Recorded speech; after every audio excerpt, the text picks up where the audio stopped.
बस एक ही इच्छा थी कि किसी तरह से यहां से निकल जाऊं, बस एक ही इच्छा थी।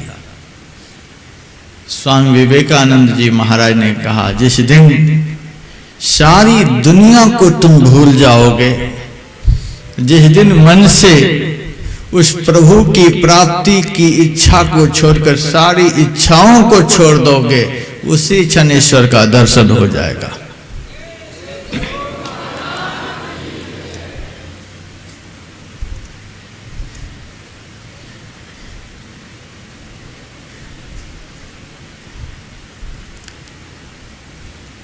हम में और ईश्वर में कितनी दूरी है आप बतला सकते हैं? लेकिन युग बीत गए, दर्शन नहीं हुआ। किसी भी शास्त्र में इस दूरी का वर्णन नहीं हुआ। आत्मा और परमात्मा के बीच में दूरी कितनी है?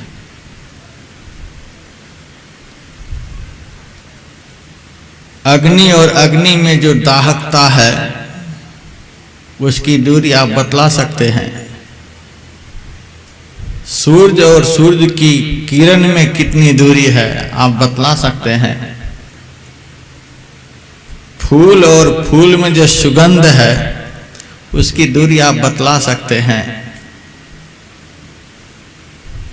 बर्फ और बर्फ की शीतलता में कितनी दूरी है आप बतला सकते हैं? धुआं और आग में कितनी दूरी है आप बतला सकते हैं?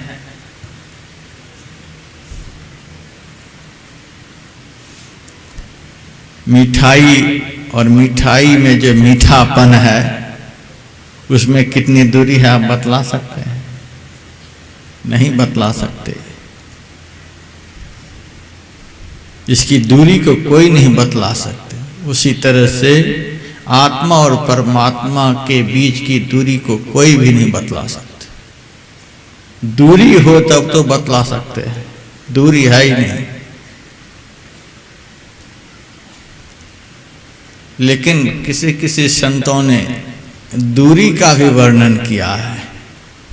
यह राह मंजिल इश्क है, पर पहुंचना मुश्किल नहीं, मुश्किल कुशा है रोबरू जिसने तुझे पंजा दिया। आत्मा और परमात्मा के बीच की दूरी क्या है? प्रबल प्रेम का अभाव, यही दूरी है। परमाराध्य गुरुदेव कभी कभी सुनाया करते थे, एक ही जंगल में 3 महात्मा रहते थे। एक अरण्य वृक्ष के नीचे, एक आम वृक्ष के नीचे, एक इमली वृक्ष के नीचे। उसी जंगल होकर नारद जी जा रहे थे।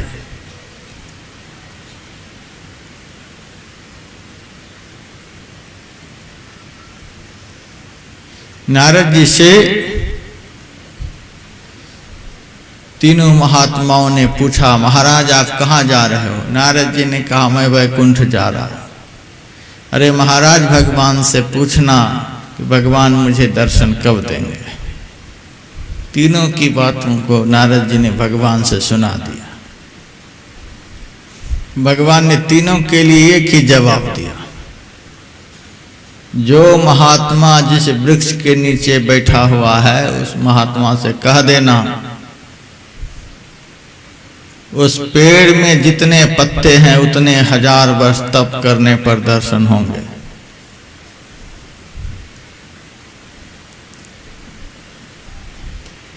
नारद जी वापस आए, सबसे पहले गए अरण्य वृक्ष वाले के पास। उन्होंने पूछा, महाराज मेरे लिए भगवान ने क्या कहा?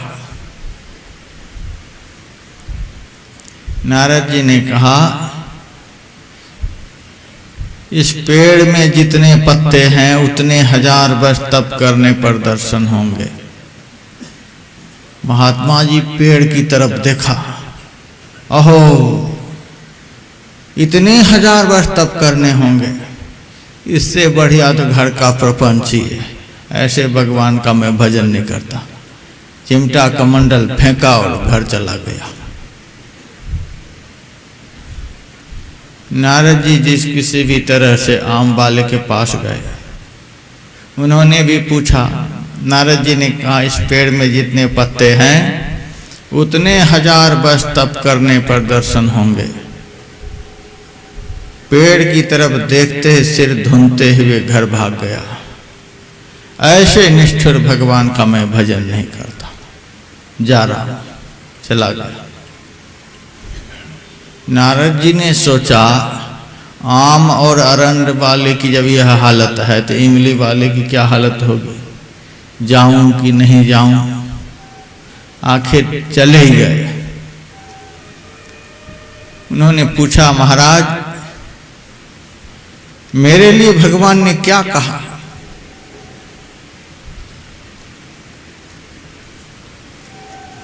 नारद जी कहते हैं, तुम्हें हाई ब्लड प्रेशर तो नहीं है? महाराज महात्मा को कहीं हाई ब्लड प्रेशर होता है? हाय हाय करने वाले को हाई ब्लड प्रेशर होता है।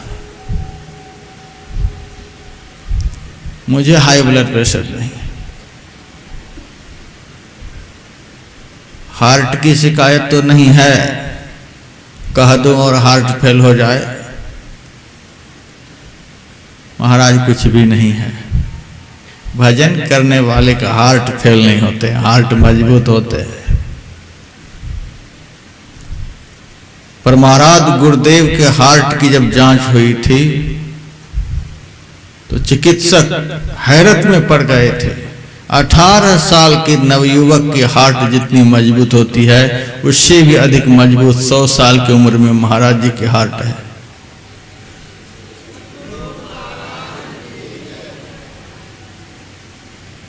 सारी सृष्टि का संचालन का सामर्थ्य रखने वाले को कभी जीवन में हाई ब्लड प्रेशर नहीं हुआ, कभी गुरु महाराज का हाई ब्लड प्रेशर नहीं होता। भजन करने से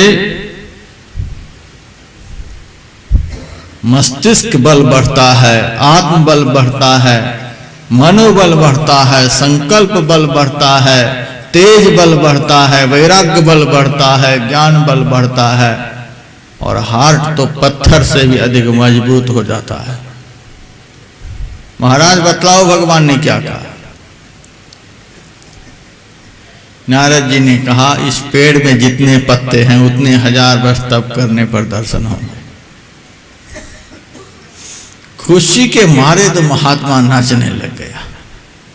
अहो भगवान का दर्शन होगा, भगवान का दर्शन होगा।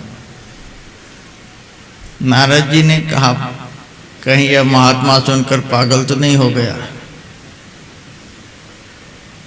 अरे देखते नहीं हो कितने पत्ते हैं, नाच रहे हो, दर्शन होगा, दर्शन होगा।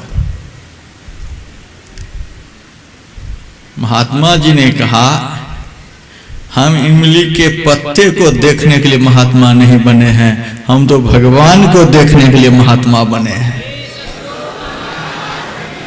हमें भगवान को देखना है।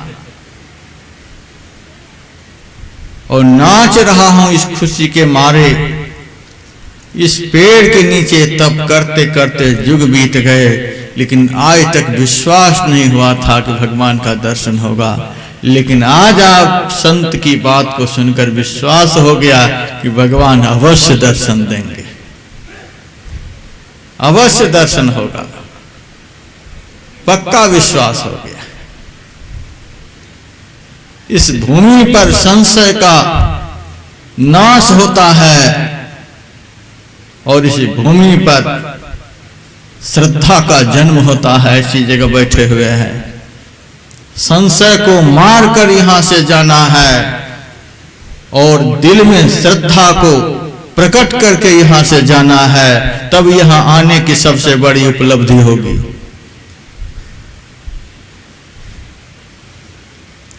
आज विश्वास हो गया, भगवान का दर्शन होगा। और महाराज जब भगवान बोले हैं इतने 1000 वर्ष तप करने पर दर्शन होंगे, उतनी आयु भी दिए होंगे। जब भगवान ने उतनी आयु दी है, दर्शन होने का वचन भी दिया है, हमें और करना क्या है? खुशी के मारे नाच रहा है। उसी समय भगवान सामने प्रकट हो गए।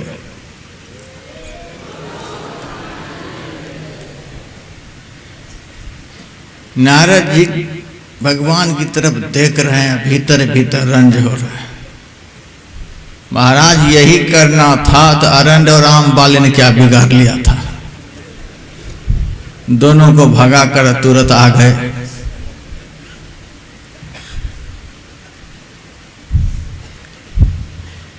भगवान ने कहा उन दोनों के अंदर मेरे प्रति सच्चा प्रेम नहीं था, इसलिए उनके सामने प्रकट नहीं हुए। इनके सामने प्रकट हो गए। उस समय कहते कि इमली वाले को दर्शन दूंगा, दोनों को दर्शन नहीं दूंगा। कहा जिस समय इन्होंने पूछने के लिए कहा था उस समय ऐसा प्रेम नहीं था। आज देख रहे हो जब ऐसा प्रेम होता है तब मेरा दर्शन होता है। ऐसा प्रेम चाहिए। सती के सामने से ब्रह्म गुजर रहे हैं।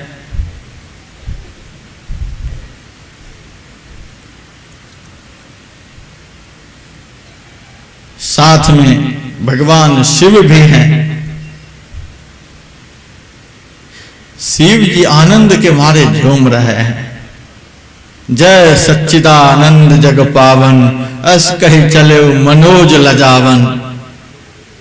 बहुत आनंदित होते हुए चले जा रहे हैं, झूमते हुए जा रहे हैं। सती जी भगवान शिव शंकर से पूछती हैं, महाराज किसे देखकर आप इतने फूले नहीं समा रहे हो, बड़े खुश हो रहे हो, क्या देख रहे हो? सती देखती नहीं हो ये कौन है?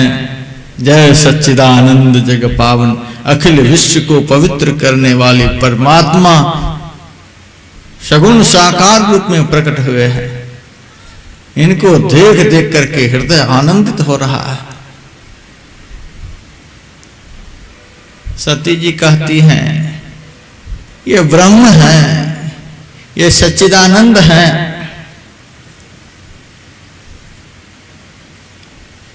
सती के अंदर में संशय है और शिव के अंदर में विश्वास है। शिव किसे कहते हैं? भवानी शंकरो वंदे श्रद्धा विश्वास रूपिणो, याभ्यां विना न पश्यन्ते सिद्धा स्वांतस्तमेश्वरम। अपने इष्ट के प्रति विश्वास का होना, यही शिवत्व की प्राप्ति है। कहां जा रहे हैं शिव को पाने के लिए, शिव को देखने के लिए? जब तक ईश्वर की सत्ता पर पूर्ण विश्वास नहीं होगा तब तक शिव का दर्शन कहां? ईश्वर के प्रति पूर्ण विश्वास का होना यही शिवत्व की प्राप्ति है, शिव का दर्शन है।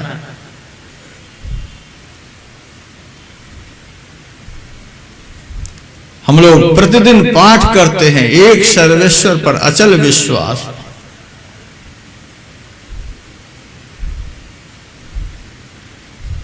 परमात्मा है, सब जगह है, ऐसा विश्वास। हम आप लोग कहेंगे ये कौन बड़ी बात हो गई, यह तो सबका ईश्वर सब जगह है, सब में है। यह तो केवल मुंह बोलता है।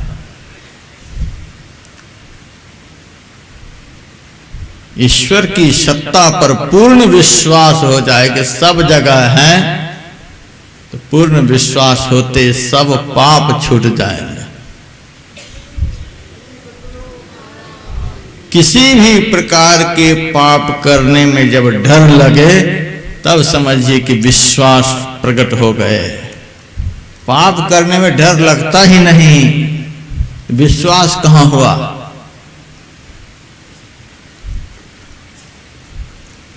यमदूत ने यमराज से कहा था कि महाराज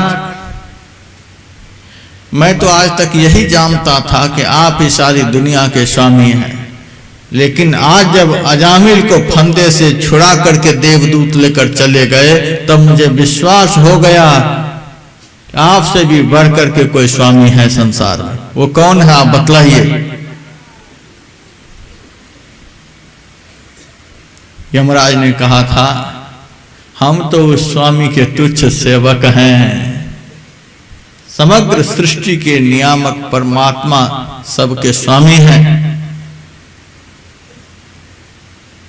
जिनके भय से काल भयभीत होते हैं, यमराज भयभीत होते हैं, उनका हमारे अंदर कोई भय नहीं।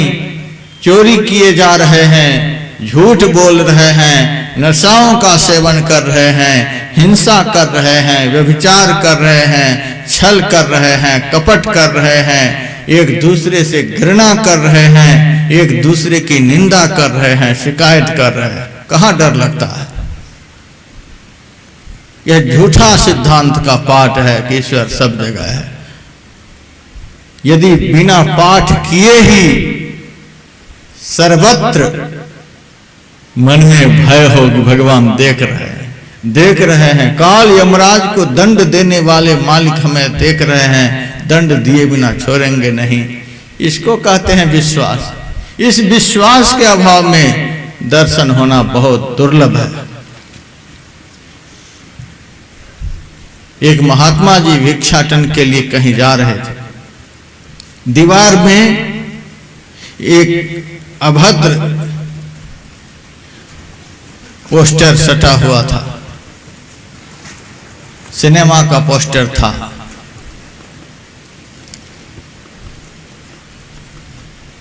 उस पोस्टर की तरफ दृष्टि गई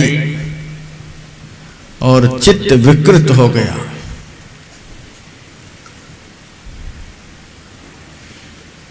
महात्मा जी के मन में हुआ यह चित्र बड़ा ही सुंदर है, बड़ा ही अच्छा सिनेमा लगा हुआ है, एक बार दर्शन कर ही लेता। चित्र का प्रभाव चरित्र पर पड़ता है। जैसा चित्र देखेंगे वैसा ही चरित्र बनेगा। कभी कभी मेरे मुंह से कड़वा वचन निकलता है। जब तक जेब में मोबाइल बजती रहेगी तब तक जप होना बहुत दुर्लभ है। 1000 आदमी के बराबर एक मोबाइल है। आप 1000 आदमी के साथ बैठे हुए, हजारों से जब तक संबंध है तब तक उस मालिक का सुमिरन कैसे होगा? जब दुर्लभ है। लेकिन मेरी बात को मानकर आप लोग व्यापार को खत्म नहीं करेंगे। देख लेंगे यदि जब करना हो तो थोड़ा कम करें। और यदि अंदर में अपने इष्ट का दर्शन करना चाहते हैं तो टीवी देखना बंद करना पड़ेगा।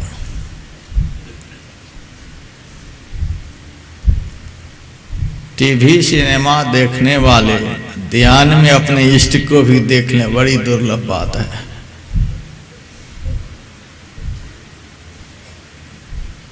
चित्र का प्रभाव चरित्र पर पड़ता है, उसी के अनुकूल आचरण करने की प्रवृत्ति होती है। महात्मा ने देखा और सिनेमा हॉल के पास पहुंच गया। अब 2 तरह के संस्कार मनुष्य के अंदर होते हैं। अशुभ संस्कार कभी प्रबल हो जाता है तो मनुष्य से पाप करा लेता है। शुभ संस्कार जब प्रबल हो जाता है तब मनुष्य से पुण्य कर्म कराता है। यदि आपसे कभी पुण्य कर्म हो जाए तो समझ लीजिए अभी हमारा शुभ संस्कार प्रबल है, इसीलिए हम पुण्य कर्म कर रहे हैं। जितने लोग अभी बैठे हुए हैं सबका जन्मार्जित पुण्य कर्म प्रबल हो चुका है, इसीलिए यहां बैठे हुए हैं, नहीं कहीं और बैठे होते। अशुभ संस्कार दबा हुआ है और इस तरह के माहौल में बैठे रहेंगे तो सदैव आपका अशुभ संस्कार दबा रहेगा और शुभ संस्कार प्रबल रहेगा। मेरे से लोग कहते हैं महाराज सतयुग कब आएगा? मैं उनसे कहता हूं तुम्हारे लिए कभी नहीं, मेरे लिए सब क्षण सतयुग का है। 24 घंटे सत्संग के वातावरण में जीना, यही तो सब सतयुग में जीना है। 24 घंटे भजन के वातावरण में रहना, यही तो सतयुग में जीना है। कलयुग में भी सतयुग का आनंद लेने वाले लोग हैं यहां पर, और सतयुग में भी कलयुग से प्रभावित होने वाले लोग भी यहां पर हैं। मोबाइल गायब हो रहे हैं, किसी की चप्पल गायब हो रहे हैं, उनके लिए यह सत्संग क्या है? किसी के झोले गायब हो रहे हैं, उनके लिए सतयुग में भी कलयुग है। अभी आप लोग सतयुग में बैठे हुए, सतयुग के लोग यहां पर बैठे हुए। महाराज युग तो 4 हैं, वे त्रेता युग कब होगा? जब यहां आरती खत्म हो जाएगी तब त्रेता युग आ जाएगा। जब सत्संग पंडाल से आप लोग बाहर निकल जाएंगे तब द्वापर युग आ जाएगा। 27 तारीख के बाद जब घर पहुंच जाएंगे तब पता चलेगा कौन सा युग चल रहा है। कलयुग आ जाएगा। तो परमाराध्य गुरुदेव से ऐसी प्रार्थना हो कि हे गुरुदेव हमारा जीवन ऐसा हो कि मैं सदैव सतयुग के वातावरण में रहूं। इसीलिए गुरुदेव का वचन है सत्संग नित अरु ध्यान नित। सत्संग नित अरु ध्यान नित रहिए करत संलग्न हो। यह सतयुग का वातावरण बनाना है। मैं तो ऋषिकेश जाता था एक बहुत बड़े महापुरुष के पास, ब्रह्मलीन पूज्यपाद राम सुखदास जी महाराज गंगा के तट पर बैठे रहते थे और आखिर में वहीं पर उन्होंने देह का भी त्याग किया। आखिरी कई वर्षों में मैंने देखा उनके मुंह से निरंतर निकलते रहते, हे नाथ, हे प्रभु, मैं आपको कभी भूलूं नहीं, आपको कभी भूलूं नहीं, उस सत्ता को कभी नहीं भूलना। यही तो सतयुग का जीवन है, कभी भूलूं नहीं। उनके खून का जब टेस्ट हुआ था, खून के अंदर के कीटाणु के अंदर से वाइब्रेशन हो रहा था, हे राम हे राम हे राम। खून के कीटाणु से मंत्र का उच्चारण हो रहा था। कितना मंत्र जप उन्होंने किया था। यह सतयुग का वातावरण। खून के कीटाणु मंत्र का स्मरण करे, यह सतयुग का जीवन है। सत्संग पंडाल में बैठ करके भी यदि घर का चिंतन हो तो सतयुग में बैठ करके भी कलयुग का जीवन जीना है। परमाराध्य से प्रार्थना करें यह क्षण हमारा सतयुग में बीते। आप लोगों का शुभ संस्कार अभी प्रबल हो चुका है और शुभ संस्कार को सदैव प्रबल बनाए रखना चाहते हैं तो सदैव सत्संग और ध्यान के वातावरण में रहें। अशुभ संस्कार दबा हुआ रहेगा, अशुभ कर्म होने नहीं पाएगा। सत्संग नित और ध्यान नित इस शुभ संस्कार को बढ़ाने वाला शुभ कर्म है। दुनिया के और जो सत्कर्म हैं ये तो सहायक सत्कर्म हैं। उन सत्कर्मों से शुभ संस्कार प्रबल नहीं होते हैं। शुभ कर्म है लेकिन शुभ कर्म का संस्कार प्रबल नहीं होता। सत्संग ध्यान ही दुनिया का सबसे बड़ा सत्कर्म है जो सदैव अशुभ कर्म को दबा कर रखता है और शुभ संस्कार को प्रबल करके रखता है। उस महात्मा का अशुभ संस्कार प्रबल हो गया था, सिनेमा हॉल के पास चला गया। सिनेमा हॉल के डायरेक्टर से कहता है, देखो जी, हमारी बड़ी इच्छा हो रही है सिनेमा देखने की, लेकिन कपड़ा है महात्मा का, हॉल में कोई देखेगा तो क्या कहेगा, महात्मा होकर सिनेमा देखता है।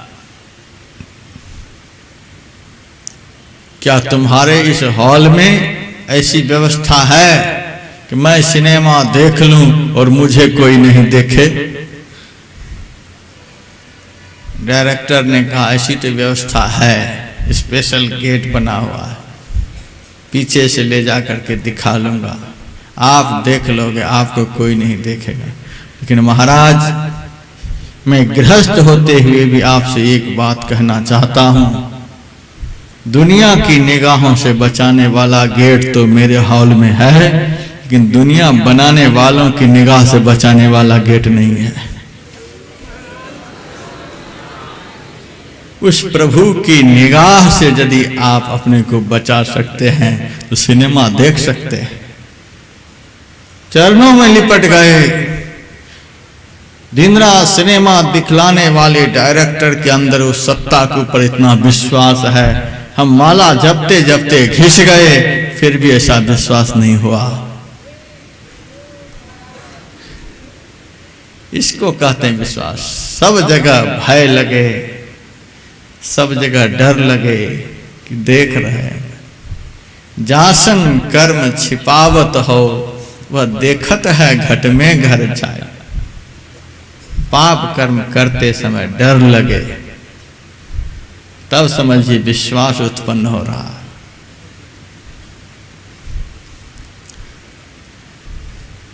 सती को विश्वास नहीं हो रहा है, यह भगवान है। भगवान ने बहुत कहा, यद्यपि कहो शिव बार बहु, बहुत बार कहा, मुनि धीर जोगी सिद्ध संतत विमल मन जहि ध्यावहि, कहि नेति निगम पुराण आगम जासु कीरति गावहि। सो राम व्यापक ब्रह्म भुवन निकाय पति माया धनी, अवतरे अपने भगत हित निज तंत्र नित रघुकुल मणि। अपने भक्तों के कल्याण के लिए सारी सृष्टि को अपने बस में करके मनुष्य के रूप में प्रकट हुए हैं। इसी के ध्यान में बड़े बड़े ऋषि मुनि महात्मा निर्मल मन से निरंतर लगे रहते हैं, वे ही ब्रह्म अवतरित हुए हैं। सती को विश्वास नहीं हो रहा।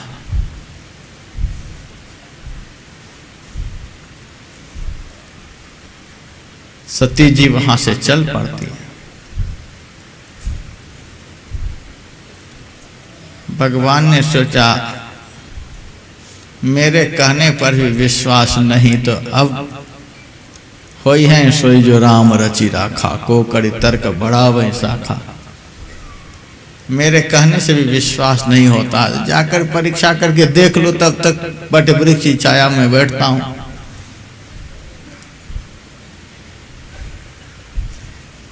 भगवान शिव को विश्वास है उस रूप में कि ये परमात्मा है। शरीर मनुष्य का है, लेकिन ये परमात्मा अवतरित हुए हैं।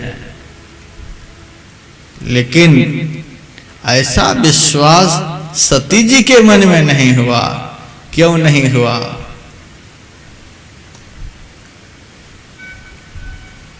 एक बार त्रेता जुग माही, असंभ गए कुंभज ऋषि पाही। संग सती जग जननी भवानी, पूजे ऋषि अखिलेश्वर जानी। एक बार त्रेता युग में भगवान शिव शंकर सती जी के साथ अगस्त ऋषि के आश्रम पर गए थे।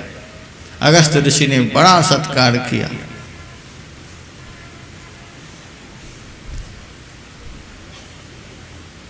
भगवान शिव शंकर के पूछने पर भगवान की कथा अगस्त ऋषि ने भगवान शिव को सुनाई।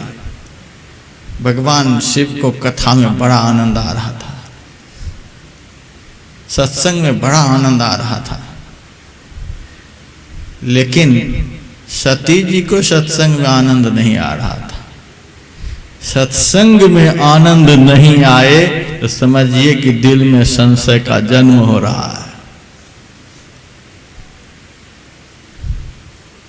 ईश्वरीय सत्ता पर विश्वास नहीं होना, यही संशय का जन्म होना है। सत्संग में प्रेम नहीं होने से ऐसी स्थिति बनती है, दिल में संशय का जन्म होता है। ये महात्मा हमें क्या उपदेश करेंगे जो हमारी पूजा खुद कर रहे हैं? संत की विनम्रता साधुता पर उनकी दृष्टि नहीं गई, ये हमारी पूजा कर रहे हैं, ये हमें क्या कथा सुनाएंगे? संत में श्रद्धा नहीं होने से, सत्संग में प्रेम नहीं होने से विश्वास खत्म हो जाता है, श्रद्धा मर जाती है और दिल में संशय का जन्म होता है। श्रद्धा और विश्वास का जन्म तब होता है जब संत के चरणों में श्रद्धा होती है, संत के वचनों में विश्वास होता है।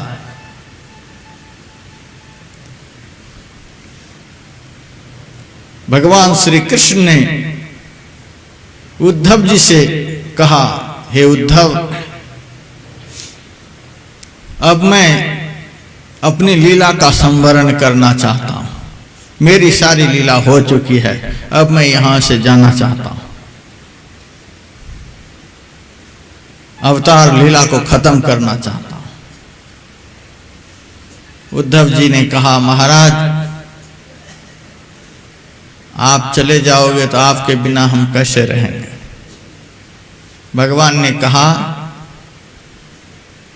मैं जब यहां से स्वधाम सिधार जाऊंगा तो इस पृथ्वी पर कलयुग आ जाएगा, इससे पहले ही तू यहां से बद्रिकाश्रम चला जा। महाराज, बद्रिकाश्रम भी तो इसी पृथ्वी पर है, क्या वहां कलयुग नहीं पहुंचेगा? भगवान ने कहा, बद्रिकाश्रम में बहुत सारे संत महात्मा रहते हैं, वहाँ सत्संग होता है, वहाँ भजन होता है, वहाँ साधना होती है, वहाँ ध्यान होता है, वहाँ तपस्या होती है। जहाँ सत्कर्म होते हैं वहाँ कलयुग प्रवेश नहीं करता है। तुम चले जाओ वहाँ।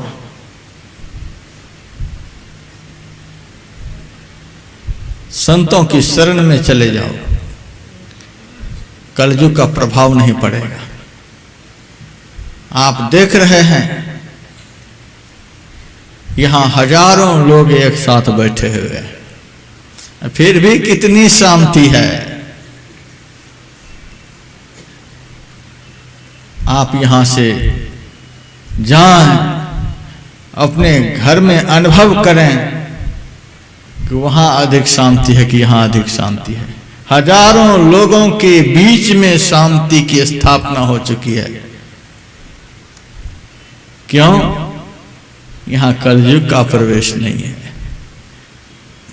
कलयुग का अपभ्रंश होता है कली का अपभ्रंश होता है कलह। जहां कलह होता है वहां कलयुग का निवास होता है, वहां अशांति का वातावरण बनता है। यहां पर इतने सारे लोग बैठे हुए हैं, सोफा पर बैठने वाले जमीन पर बैठे हुए हैं, पलंग पर बैठने वाले दरी पर बैठे हुए हैं, सारी सुविधाओं के बीच रहने वाले असुविधापूर्ण स्थान पर बैठे हुए हैं, और फिर भी शांति में बैठे हुए हैं। इतनी शांति। 5 आदमी में लोग परेशान हैं, 2 में परेशान हैं, 1 में परेशान हैं। यहां हजारों लोग एक साथ बैठे हुए, कोई परेशानी नहीं। 11 बजे भोजन करने वाले भीड़ भाड़ में 2 बजे भोजन कर रहे हैं, फिर भी कहते महाराज बहुत आनंद है।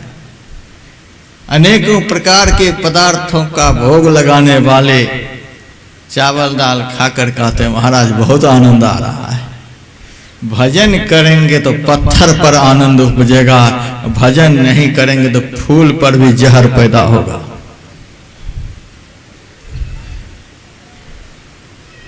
ये भजन का आनंद है, सत्संग का आनंद है। भगवान ने कहा बद्रिकाश्रम चला जाना, वहां बहुत सारे संत होते हैं, उन संतों की शरण में रहना, कलयुग से प्रभावित नहीं होगे। तो वहां क्या सब करूंगा महाराज? वहां मत कथा श्रवणे श्रद्धा मदनुध्यान उद्धव। हे उद्धव, वहां मेरी कथा की चर्चा में प्रेम करना, सत्संग से प्रेम करना।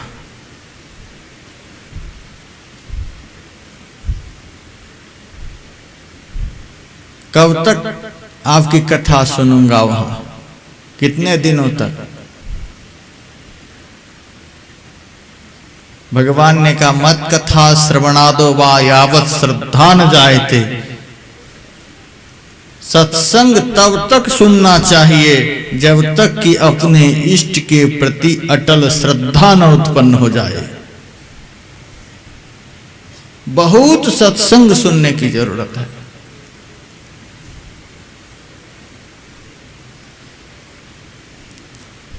निरंतर सत्संग सुनते रहना, श्रद्धा उत्पन्न होगी, विश्वास उत्पन्न होगा।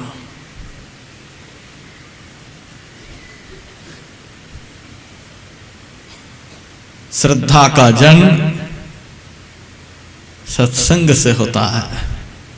सत्संग सुनने से श्रद्धा का जन्म होगा, अपने इष्ट के प्रति श्रद्धा बढ़ेगी। मैं तो प्रत्येक सत्संग प्रेमियों से आग्रह करता हूं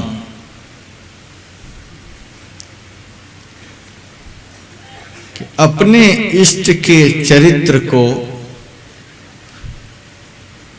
आप दिन रात पढ़ें, दिन रात उसका गायन करें। अपने इष्ट की चर्चा निरंतर करने से, अपने इष्ट के विषय में निरंतर सुनने से उनके प्रति श्रद्धा उत्पन्न होती है। विश्वास तो कहते हैं कि सब जगह वो है, सर्वत्र वो निवास कर रहे हैं, इसको विश्वास कहते हैं। श्रद्धा किसे कहते हैं? जिनके बिना कुछ अच्छा नहीं लगे, इसी का नाम है श्रद्धा। जिनके बिना संसार में कुछ सुहाए नहीं, कुछ अच्छा नहीं लगे, इसी का नाम है श्रद्धा। दादो दयाल जी महाराज का शरीर जब छूट गया तो रज्जब अली खां आंख पर पट्टी लगा ली। गुरु भाइयों ने कहा आंख के रहते हुए रज्जब तूने पट्टी लगा ली, क्या बात है? रज्जब अली खां ने कहा था अब किसको देखूंगा, अब देखने लायक रहे कौन? दिन रात रज्जब रोता था, आंख पर पट्टी लगा करके रखता था। जिस आंख से मैंने सारे जीवन अपने आराध्य को देखा, अब उस आंख से किसको देखूंगा? अब देखने लायक कौन रहे?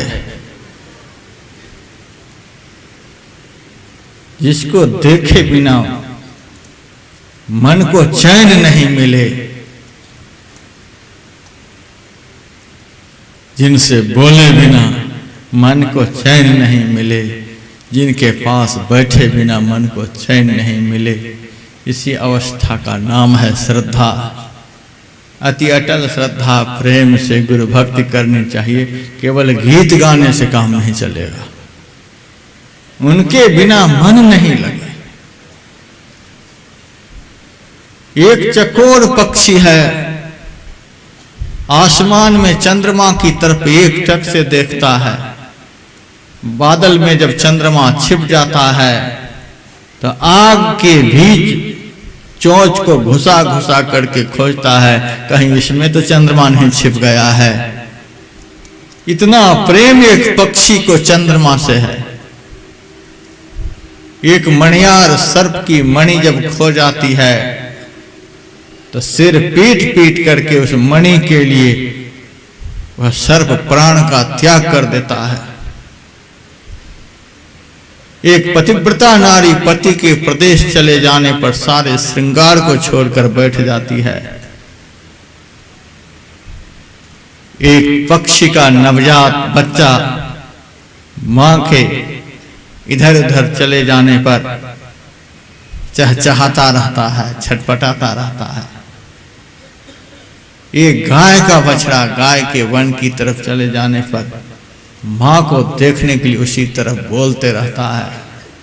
हम कौन भक्त हैं कि जन्म जन्म से भगवान का दर्शन नहीं, उस प्रभु का दर्शन नहीं, मजे से खा रहे हैं, मजे से पी रहे हैं, मजे से सो रहे हैं, मजे से संसार के सारे व्यापार कर रहे हैं। हम तो पक्षी के बराबर नहीं रह गए, हम तो एक सांप के बराबर नहीं रह गए, हम गाय के बछड़ा के बराबर नहीं रह गए, हम एक पतिव्रता नारी के बराबर नहीं रह गए। कैसे भगवान का दर्शन करना चाहते हैं?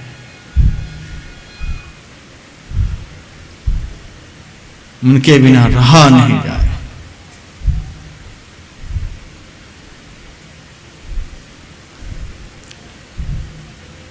श्री रामचरितमानस में शरभंग ऋषि की चर्चा है।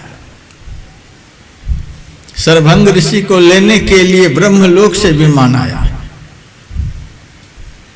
और कहा, महाराज विमान पर पधारो, चलो ब्रह्मलोक। बैठने को तैयार थे, उसी समय नारद जी आए। अहो महाराज, कहाँ जा रहे हो? ब्रह्मलोक जा रहा हूं। अरे जिनकी माला को दिन रात जप रहे हो, त्रेता के तीसरे चरण में उन्हीं का अवतार होने के लिए जा रहा है, और अवतार लीला करते हुए वे तुम्हारी कुटिया में भी आएंगे। अहो वे प्रभु हमारी कुटिया में आएंगे। पार्षदों से शरभंग ऋषि ने कहा, महाराज अब विमान लेकर के जाओ, मैं नहीं जाऊंगा ब्रह्मलोक। जो अपने इष्ट को देखने के लिए, इष्ट का दर्शन करने के लिए ब्रह्मलोक के आनंद को भी ठुकरा सकता है, उसी को अपने इष्ट का दर्शन होता है। वृत्रासुर का चरित्र आप भागवत में पढ़िए। वृत्रासुर एक राक्षस होते हुए रणांगन में बोल रहे हैं, ननाक पृष्ठम, मुझे स्वर्ग का राज नहीं चाहिए। कितना बड़ा त्याग होने पर भक्त को अपने अंदर में दर्शन होता है। एक राक्षस बोल रहा है, ननाक पृष्ठम, मुझे स्वर्ग का राज नहीं चाहिए। न च पारमेष्ठ्यम, मुझे ब्रह्मलोक की संपदा नहीं चाहिए। न सार्वभौमम, न मैं चक्रवर्ती सम्राट बनना चाहता। न रसाधिपत्यम, न मैं रसातल का राज्य पाना चाहता। न योग सिद्धि ही, न मैं अष्ट सिद्धियां चाहता हूं। और पुनर्भवम वा, सकाम कर्मियों को 4 प्रकार की मुक्तियां जो मिलती हैं वह भी मुझे नहीं चाहिए। आकाशवाणी होती है, हे असुर फिर तुम चाहते क्या हो? समंजसत्वा विरहय कांक्ष। हे प्रभु, मैं आपके दर्शन के लिए दिन रात छटपटाता रहूं और मुझे कुछ भी नहीं चाहिए। इतना बड़ा भाव का नाम है श्रद्धा। शरभंग ऋषि ने विमान को लौटा दिया, नहीं जाऊंगा। लाखों वर्ष के बाद कुटिया में भगवान आएंगे, और विमान को लौटा दिया। और तब से कुटिया में तन बैठा हुआ है, लेकिन उस रास्ते की तरफ देख रहे हैं जिस रास्ते होकर प्रभु पधारेंगे। एक टक से देख रहे हैं। और भगवान आ गए। भगवान जब आ गए तब भगवान से अपनी व्यथा सुनाते, जा तो रहूं बिरंच के धामा। हे प्रभु, मैं तो जा रहा था ब्रह्मलोक, सुने श्रवण बन आए हैं रामा। संत के मुंह से मैंने सुना कि आप हमारी कुटिया में पधारेंगे। जब से संत से मैंने सुना तभी से चितवत पंथ रहूं दिन राती। दिन रात महाराज उसी रास्ते की तरफ देख रहा था।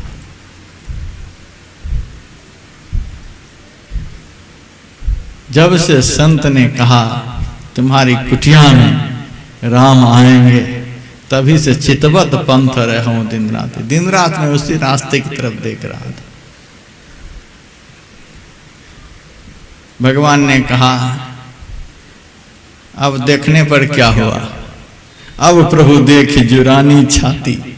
अब आपको देख लेने पर लाखों लाख वर्ष से जो मैं व्यथित हो रहा था, अब छाती ठंडी हो गई।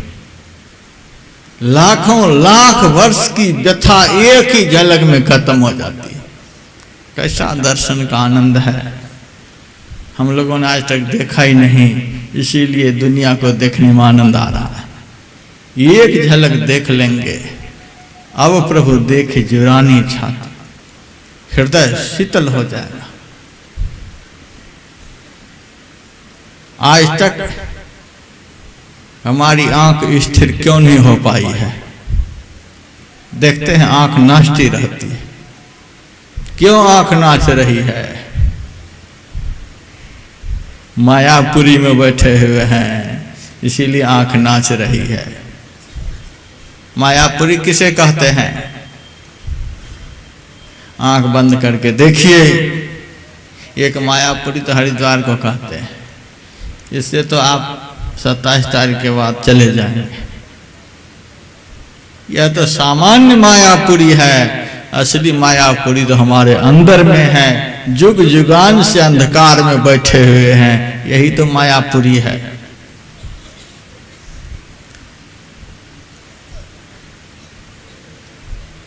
मायापुरी में बैठे हुए हैं, अंधकार में बैठे हुए हैं। इसीलिए विश्वास नहीं हो रहा है, श्रद्धा नहीं हो रही है।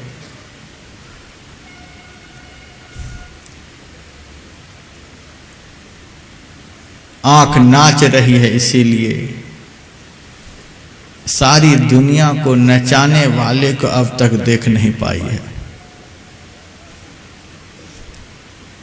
दुनिया का जो सौंदर्य है, उस सौंदर्यों में बहुत भिन्नताएं हैं। एक को देखते हैं तो आंख एक क्षण के लिए टिकती है, बहुत अच्छा है। दो कदम आगे बढ़ते हैं तो उससे भी अच्छा दिख जाता है, तो फिर आंख उधर चली जाती। फिर और आगे बढ़ते हैं तो उससे भी अच्छा दिख जाता है, तो आंख उधर चली जाती। माया खलु नर्तकी बिचारी, माया को नर्तकी कहा गया है, नाचने वाली कहा गया है। नाचने वाली को देखते रहेंगे तो आंख कैसे स्थिर रहेगी? माया की तरफ दिन रात देख रहे हैं तो आंख कैसे स्थिर होगी?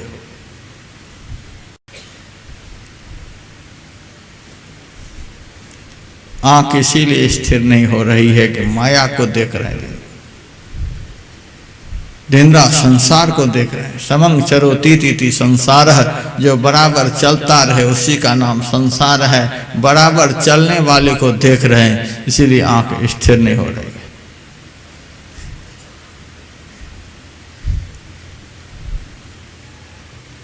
जब तक ऐसे को आप नहीं देख लेंगे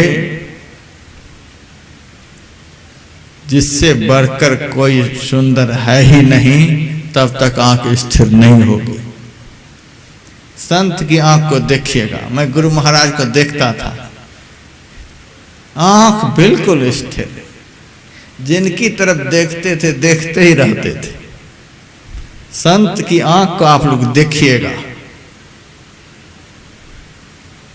संत के सिर के ऊपर सींग नहीं है कि आप पहचान लेंगे कि संत है। उनकी आंख को देखिए, उनकी आंख स्थिर होगी, उनकी आंख नाचती नहीं है। उनके व्यवहार को देखिए। आम जब पक जाता है तो भीतर का गुदा लाल हो जाता है। गुदा जब अंदर से लाल हो जाता है, उस लाली का प्रभाव थोड़े थोड़े छिलके के ऊपर भी पड़ता है, छिलका भी रंग जाता है। आम जब भीतर से पकता है तो छिलका भी बाहर से रंगा हुआ नजर आता है। जो साधना में भीतर से पका हुआ होता है, उनके सारे व्यवहार भी पवित्र नजर आते हैं, सारे आचरण उनके पवित्र होते हैं, सिर पर सींग नहीं हो जाते हैं।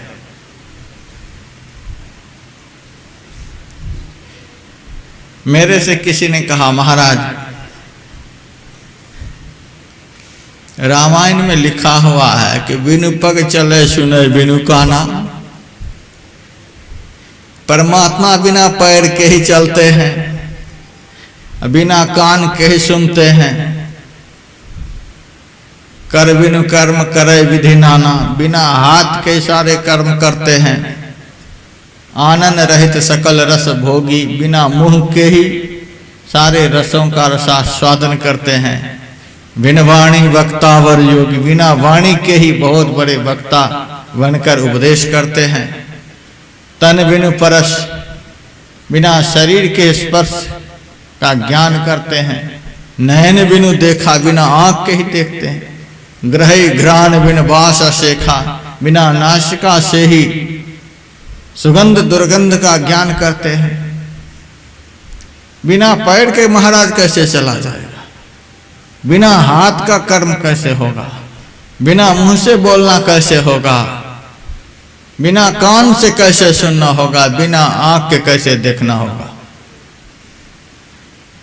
गुरु ग्रंथ साहब में भी मैंने पढ़ा, गुरु नानक देव जी महाराज कहते हैं, अखा बाजू देखना, बिना आंख के देखते हैं।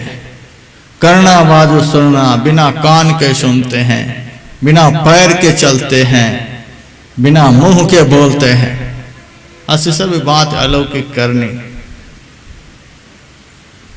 मेरे से कहा, महाराज बिना पैर के कैसे चलेंगे? मैंने कहा, तो इस बात को नहीं समझ पाओगे। संत अवश्य परमात्मा की प्रतिमूर्ति होते हैं, इसमें कोई संदेह नहीं। परमात्मा को जब चलना होता है तो संत के चरण से चलते हैं, बिनु पग चले। संत के चरण से परमात्मा चलते हैं। तो संत फिर कैसे चलेंगे जब परमात्मा उनके चरणों से चलते हैं? तो संत कैसे चलेंगे? तो संत को चलना ही नहीं है। परमात्मा दर्शन होने पर दूरी खत्म हो जाती है, परम मंजिल पर पहुंच जाने पर यात्रा खत्म हो जाती है। इसीलिए संत का अब चलना नहीं रह गया, संत को कहीं चलने की इच्छा नहीं। अब संत के चरण से परमात्मा चलते हैं। इनकी यात्रा तो पूरी हो गई, अब संसार का उद्धार होगा कैसे? इनके चरणों से मुझे चलना पड़ेगा।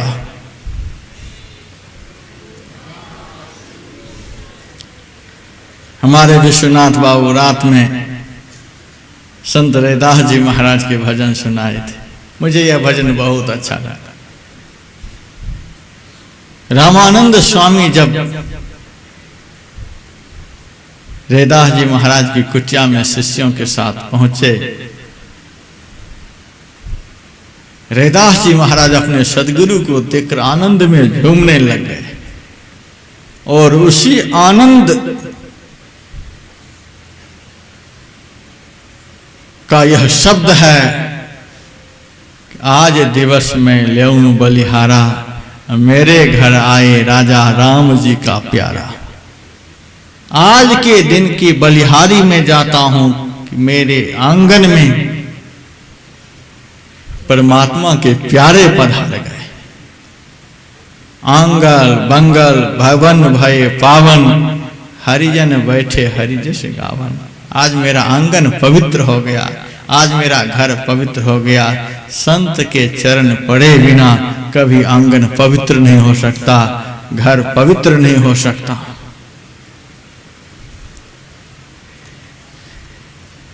संत के चरण से परमात्मा चलते हैं। यदि संत आपके घर आ जाएं तो पक्का विश्वास कर लीजिए कि भगवान आ गए, क्योंकि संत के चरण से भगवान चलते हैं। और संत को अब बोलना नहीं रह गया है। मन मस्त हुआ तो क्या बोले। जब घड़ा में कुछ स्थान होता है तब जल की आवाज होती है, घड़ा जब पूर्ण हो जाता है तो आवाज बंद हो जाती है। उसी तरह से जब अंदर की यात्रा पूरी हो जाती है, मन मस्त हुआ तब क्या बोले। किनसे अब बोलेंगे? जिनको पाना था वही हो गए, अब किनसे बोलेंगे। वाराणसी में एक संत हुए, पलटूदास जी महाराज के संप्रदाय में संत गैवानंद जी महाराज लंगोटी पहनकर घूमते रहते थे। बड़े पहुंचे हुए फकीर, बड़े विद्वान। काशी के विद्वानों में ईर्ष्या हुई, लंगोटी पहनने वाले की इतनी प्रतिष्ठा। एक दिन गैवानंद जी महाराज से सारे विद्वानों ने कहा, महाराज हम चाहते हैं आपसे शास्त्रार्थ करने के लिए। स्वामी जी ने कहा, शास्त्रार्थ किस लिए करोगे? अपनी जीत के लिए करोगे? जाओ, मैं कह दिया कि तुम्हारी जीत हो गई, मैं हार गया। विद्वानों ने कहा ऐसे काम नहीं चलेगा, शास्त्रार्थ करना पड़ेगा। ठीक है, तैयार हो जाओ, तिथि निश्चित करो। तिथि निश्चित हो गई, समय निश्चित हो गया। सारे विद्वान मंच पर पधारे। एक तरफ गैवानंद जी महाराज के लिए कुर्सी लगाई गई, एक तरफ सारे विद्वानों की कुर्सी लगी। सब आमने सामने बैठे। गैवानंद जी महाराज सारे विद्वानों से कहते हैं, शास्त्रार्थ तो बाद में करेंगे, पहले मैं आप लोगों से एक बात पूछना चाहता हूं। कहा, क्या आप लोग मेरे से जीव बनकर शास्त्रार्थ करेंगे कि ब्रह्म बनकर शास्त्रार्थ करेंगे?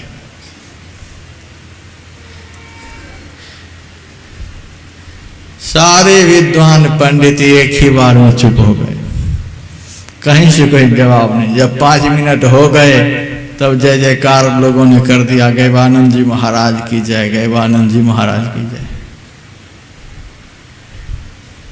सभा के लोगों ने कहा, महाराज जयकारा तो लगा दी, लेकिन समझे नहीं कि आपकी इस बात से सारे लोग चुप क्यों हो गए। क्या आपने पूछ दिया? स्वामी जी ने कहा, मैंने यही पूछा था, आप लोग जीव बनकर मेरे से शास्त्रार्थ करेंगे कि ब्रह्म बनकर? महाराज चुप क्यों हो गए? स्वामी जी ने कहा, यदि ये लोग कहते कि जीव बनकर शास्त्रार्थ करूंगा तो जीव तो सदैव अज्ञान में रहते हैं, अज्ञानी क्या शास्त्रार्थ करेंगे? उन्हें तो ज्ञान है नहीं, तो शास्त्रार्थ क्या करेंगे? यदि कहते कि मैं ब्रह्म बनकर शास्त्रार्थ करूंगा, तो ब्रह्म तो 2 होते नहीं, तो शास्त्रार्थ करेंगे किससे? सारे लोग एक ही बार में चुप हो गए। मन मस्त हुआ तब क्या बोले। उस सत्ता का साक्षात्कार हो जाने पर अपना अस्तित्व ही नहीं रह जाता है। अब क्या बोलेंगे, किससे बोलेंगे? इसीलिए संत को बोलना नहीं रह गया। संत के लक्षण की व्याख्या करते हुए गीता में भगवान ने कहा, नैव किंचित करोमीति नान्य मन्येत तत्त्ववित् पश्यन् शृण्वन् स्पृशन् जिघ्रन् नश्नन् गच्छन् स्वपन् श्वसन् प्रलपन्न विसृजन गृहणन नुन्मिषन निमिषन भी इंद्रियान इंद्रियार्थेषु वर्तन्ति धारण नैव किंचित करोमि इति। मैं कुछ भी नहीं करता, सारे कर्म हम मानवों की तरह वे भी करते हैं, लेकिन कहते हैं मैं कुछ भी नहीं करता। कितनी बड़ी बात है। देखते हुए नहीं देखते हैं, सुनते हुए नहीं सुनते हैं, बोलते हुए नहीं बोलते हैं, हंसते हुए नहीं हंसते हैं, चलते हुए नहीं चलते हैं। ये कितनी बड़ी बात है। चल रहे हैं और नहीं चल रहे हैं।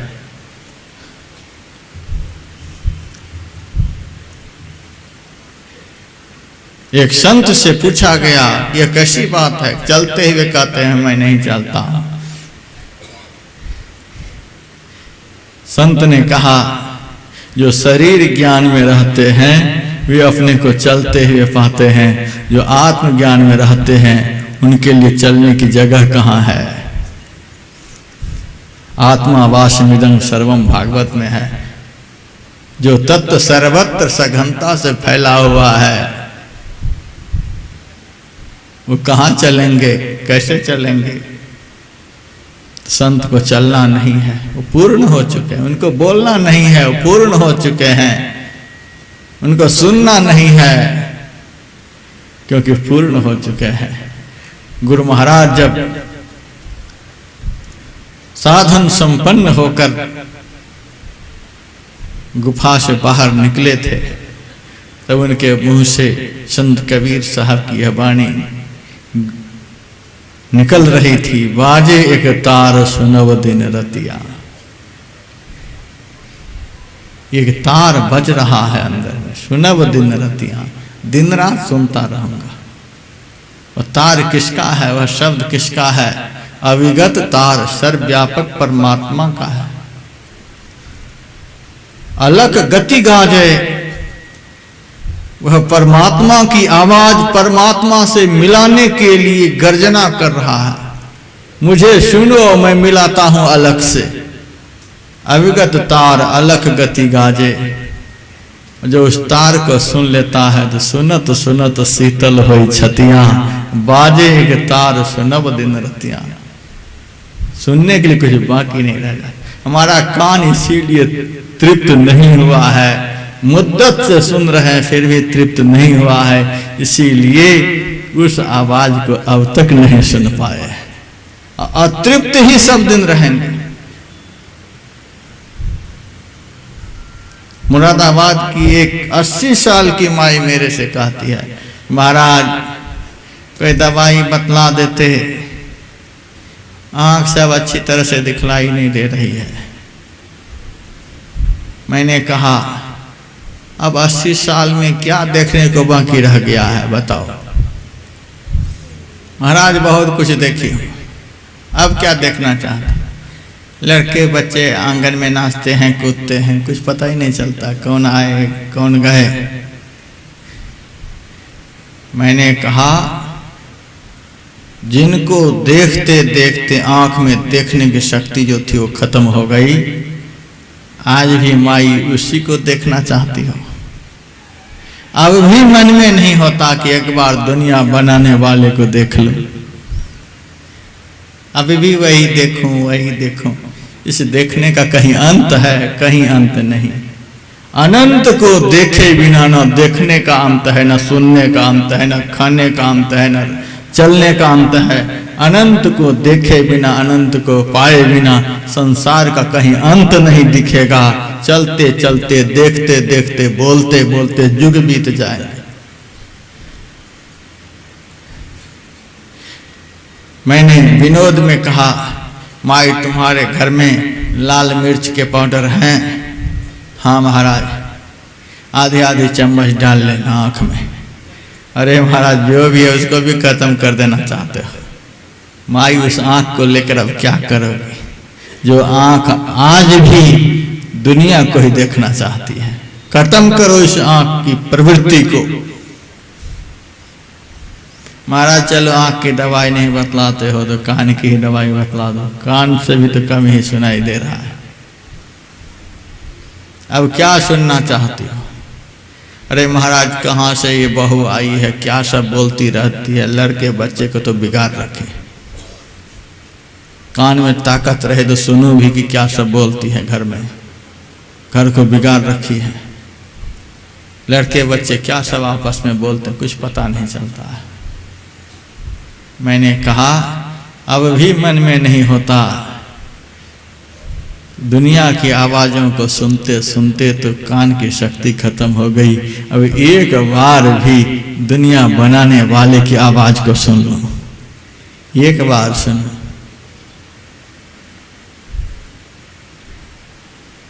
यदि ऐसी भावना नहीं है तो माई एक करछी तेल को अच्छी तरह से गर्म कर लेना और आधी आधी करछी दोनों कान में डाल लेना, कान तृप्त हो जाएगा। अब ऐसे कान की यही सजा होनी चाहिए। जब तक उस मालिक की आवाज को नहीं सुनेंगे तब तक कान कभी तृप्त होने वाला नहीं। गुरु महाराज कहते थे सुनत सुनत शीतल होई छतिया, एक ही बार में छाती ठंडी हो जाए।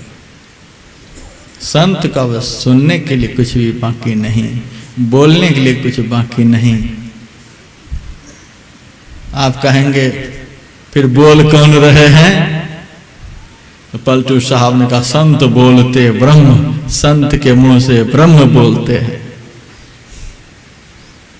पहुंचे हुए संत जब कुछ बोले यह नहीं समझिए ये बोल रहे हैं, इनके मुंह से ब्रह्म बोल रहे हैं। संत का बोलना नहीं है, उनके मुंह को माध्यम बनाकर परमात्मा बोलते हैं।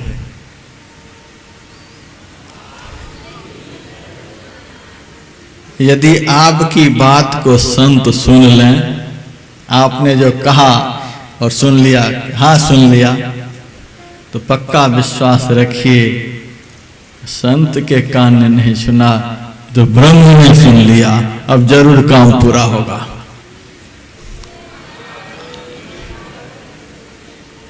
एक बार भी यदि आपकी पुकार को संत सुन ले तो विश्वास करिए कि ब्रह्म ने सुन लिया है, अब मनोरथ जरूर पूर्ण होंगे।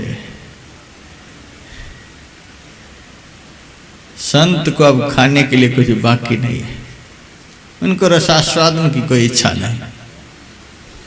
चैतन्य महाप्रभु के पास उड़ीसा के महाराज, कटक के महाराज प्रताप रुद्र गए। महाराज संत को किसी स्वाद की इच्छा नहीं होती है, हमें तो यह बात समझ में नहीं आती। चैतन्य महाप्रभु ने अपनी जीभ को बाहर निकाल दी, कहा हमारी जीभ पर थोड़ी सी चीनी रख दो, पता चल जाएगा। चीनी रख दी, 1 घंटा तक जीभ को बाहर ही निकाले रहे।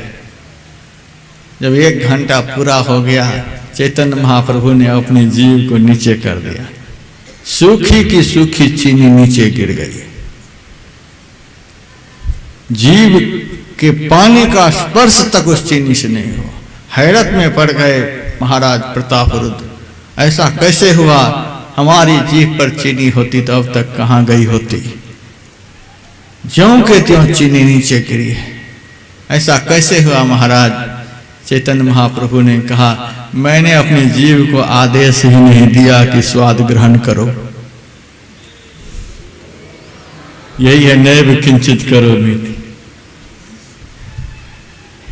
जीव तो मेरे पास भी है, जीव संत के पास भी है।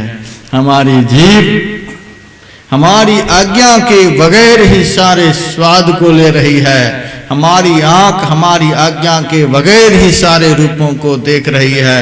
हमारा कान बिना हमारी आज्ञा के ही दुनिया के सारे शब्दों को सुन रहा है। हमारा हाथ बिना हमारी आज्ञा के ही सारा व्यापार कर रहा है। हमारी सारी इंद्रियां स्वच्छंद होकर के सारे कार्यों को कर रही हैं, लेकिन संत की सारी इंद्रियां परतंत्र होकर के कार्य करती है। जब आदेश होगा कि देखो तो तब आंख देखेगी, नहीं तो आपकी तरफ देखते रहेंगे। आप सोचते रहेंगे कि हमारी तरफ देख रहे हैं महाराज, लेकिन नहीं, उनको देखना नहीं है। वो जब आंख को आदेश करेंगे देखो तब आंख देखेगी। आपको लगेगा हम जो सब सुना रहे हैं तो महाराज सुन रहे हैं, नहीं, जब महाराज कान को आदेश करेंगे कि इनकी बात को सुनो, तब कान सुनेगा। आपको लगेगा कि इनके पैर चल रहे हैं, लेकिन नहीं, जब वो पैर को आदेश देंगे कि यहां चलो, तब पैर वहां जाएगा। समग्र इंद्रियों के ऊपर संत का अधिकार होता है। मैंने आदेश नहीं दिया, फिर भी यदि आपके घर संत जाकर कुछ ग्रहण करते हैं, आप लोग ऐसा नहीं समझिए कि संत खाने के लिए हमारे घर आए हैं। संत के मुंह से भगवान खाते हैं।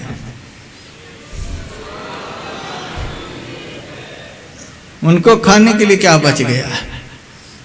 कभी कभी आश्रम में मैं देखता था, 12 बजे रात में गुरु महाराज कहते थे, आज हमें बड़ी भूख लगी है, कुछ भोजन कर। तो गुरुदेव क्या भोजन में लेंगे? सारी चीजें उपलब्ध रहती थी। आज चने की सत्तू खाने की इच्छा है। रात में सत्तू खाना निषेध है, कफ और पित्त को बढ़ाता है। गुरुदेव कहते हैं कि सत्तू खाऊंगा। प्रकृति को अनुकूल बना लिए थे। प्रकृति उनके विपरीत कोई कार्य नहीं कर सकती। और क्या लेंगे?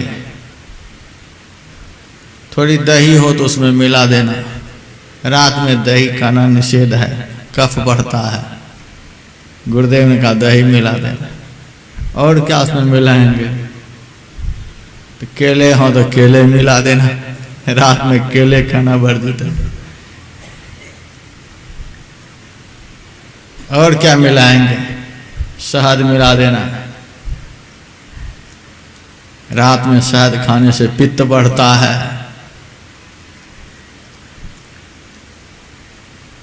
गुरुदेव ने कहा शहद मिला देना। सब कुछ मिला दिए, सामने ले आए। आधी चम्मच मुंह में देते हैं, समाधि में चले गए, वो आधी चम्मच सत्तू भी मुंह से नीचे गिर गया।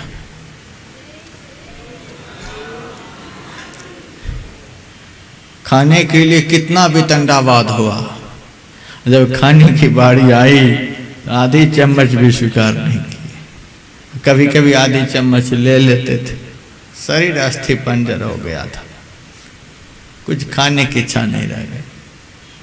बोलते थे ये खिलाओ वो खिलाओ, जब सामग्री आती भोग की बात करते, लेकिन भोग जब सामने आते तो विरक्त हो जाते। हम लोग वैराग्य की बात करते हैं, लेकिन भोग जब सामने आता है तो डूब जाते हैं। हम लोग संसारी हैं, मुंह से कुछ बात होती है, जब भोग सामने आता है तो डूब जाते हैं। लेकिन महापुरुष कभी कभी भोग की बात करते हैं, लेकिन जब भोग जब उपलब्ध होता है तो विरक्त हो जाते हैं। जहर से युक्त भोजन जब चकोर के सामने आता है तो चकोर आंखों को बंद कर लेता है। उन्हें पता है कि इसमें जहर है। भोजन के लिए चकोर चीखता रहता है, लेकिन जहर युक्त भोजन को देखते ही आंखों को बंद कर लेता है।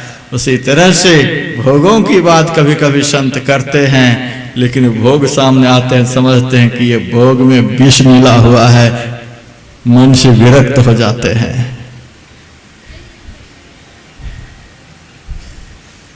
ऐसे संत यदि आपके घर जाकर कुछ ग्रहण करें तो कभी ऐसा नहीं समझिए कि ये महात्मा खा रहे हैं। सारी दुनिया के खिलाने वाले आज आपके घर में बैठकर खा रहे हैं, परमात्मा ग्रहण कर रहे हैं। संत के हाथों से कुछ व्यापार करते हुए देखें, ऐसा नहीं समझें कि संत कुछ कर रहे हैं। संत के हाथ से परमात्मा व्यापार कर रहे हैं। इसीलिए कहा बिनु पग चले सुने बिनु कान, कर बिनु कर्म करे बिनु। ऐसे संत का जब तक संग नहीं करेंगे, ऐसे संत के वचन पर जब तक विश्वास नहीं होगा, तब तक ईश्वरीय सत्ता के ऊपर विश्वास नहीं होगा, तब तक अपने इष्ट के प्रति श्रद्धा नहीं होगी। सती को संत के प्रति श्रद्धा नहीं हुई। सती को सत्संग वचन में श्रद्धा नहीं हुई, इसलिए भगवान तो सामने हैं लेकिन उनको विश्वास नहीं कि भगवान है। सत्संग के अभाव में, संत के प्रति श्रद्धा के अभाव में विश्वास मर जाता है, संशय उत्पन्न होता है। आप लोगों का आज अहोभाग्य है कि सत्संग में बैठे हुए हैं। परमाराध्य गुरुदेव ऐसे संत की शरण में बैठे हुए हैं। इसी शरण में बैठने से विश्वास प्रकट होता है, श्रद्धा का जन्म होता है। इसी के अभाव में संशय का जन्म होता है। और सत्संग नहीं करने से मन की भ्रांति इतनी बढ़ जाती है कि भगवान भी उसे नहीं समझा सकते। अगस्त्य ऋषि के सत्संग में सती को श्रद्धा नहीं हुई, इसीलिए भगवान शिव समझाते समझाते थक गए कि ये ब्रह्म है। सती को बात समझ में नहीं आई। जिनको संत नहीं समझा सकते उनको दुनिया में कोई नहीं समझा सकते। मेरे से किसी ने कहा, महाराज इतना अत्याचार दुनिया में हो रहा है, फिर भी भगवान कहाँ बैठे हुए हैं? अब राम का अवतार क्यों नहीं होता है? अब कृष्ण का अवतार क्यों नहीं होता है? मैंने कहा, अब राम और कृष्ण की यहां कोई जरूरत नहीं है। पहले तो एक रावण था, एक कुंभकर्ण था, तो उनके लिए राम आए और मारकर चले गए। पहले एक कंस था, एक शिशुपाल था, उनके लिए कृष्ण आए और मार पीट कर चले गए। अब तो कलयुग बैठा मार कुंडली, जाऊं तो मैं कहां जाऊं। अब हर घर में रावण बैठा, इतने राम कहां से लाऊं। घर घर में रावण बैठा हुआ है। घर घर को कौन कहे, प्रत्येक मनुष्य के सर सर में रावण की प्रवृत्ति बैठी हुई है। सतयुग में राम की जरूरत है, त्रेता में राम की जरूरत है, द्वापर में राम की जरूरत है, कलयुग में राम की जरूरत नहीं, कलयुग में संत की जरूरत है।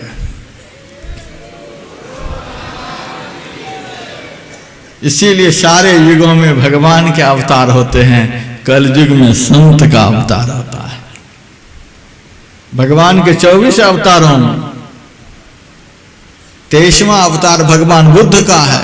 भगवान बुद्ध भी आए तो संत बनकर के आए। उनको पता था अब भगवंत बनकर समाज का सुधार नहीं हो सकता, क्योंकि अब व्यक्ति व्यक्ति में आसुरी प्रवृत्ति समा गई है।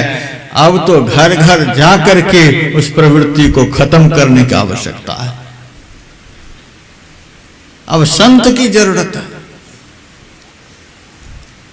और याद रखिए, संत की महिमा जो भगवंत से अधिक बतलाई गई, इसीलिए कि भगवंत तो मार कर चले जाते हैं, लेकिन संत किसी को मारते नहीं हैं, संत तारते हैं। मारने वाली जो प्रवृत्ति उनकी है, उस प्रवृत्ति को मार देते हैं। एक बार काशी का सिद्ध ज्योतिष अपने शिष्य से कहा कि जाओ समर्थ गुरु रामदास जी के पास, ये 4 प्रश्न लिख दिया हूं, उसे सुना देना और कहना कि इन 4 प्रश्नों का उत्तर मांगे हैं। गए 4 प्रश्न लेकर और समर्थ गुरु से कहा, हमारे गुरुदेव सिद्ध ज्योतिष हैं, 4 प्रश्न लिखकर भेजे हैं, इसका उत्तर मांगे हैं। लाओ पत्र हाथ में लिया। 4 प्रश्न लिखे हुए थे। पहला प्रश्न था दुनिया में सबसे ज्यादा चमकदार क्या होता है? दूसरा प्रश्न था सूरज को कौन ढक सकता है? तीसरा प्रश्न था काल के मुंह में जाने से कौन बचा सकता है? चौथा प्रश्न था ब्रह्मा की लकीर को कौन मिटा सकता है? कहा देखो जी, 2 प्रश्नों का उत्तर तो अभी देता हूं और 2 प्रश्नों का उत्तर काशी जाकर दूंगा। पहला प्रश्न है दुनिया में सबसे ज्यादा चमकदार क्या होता है? इसका उत्तर सुन लो। संसार में सबसे ज्यादा चमकदार जो सत्संग में बैठा होता है वो होता है। सत्संग में बैठने से आदमी चमकदार हो जाता है।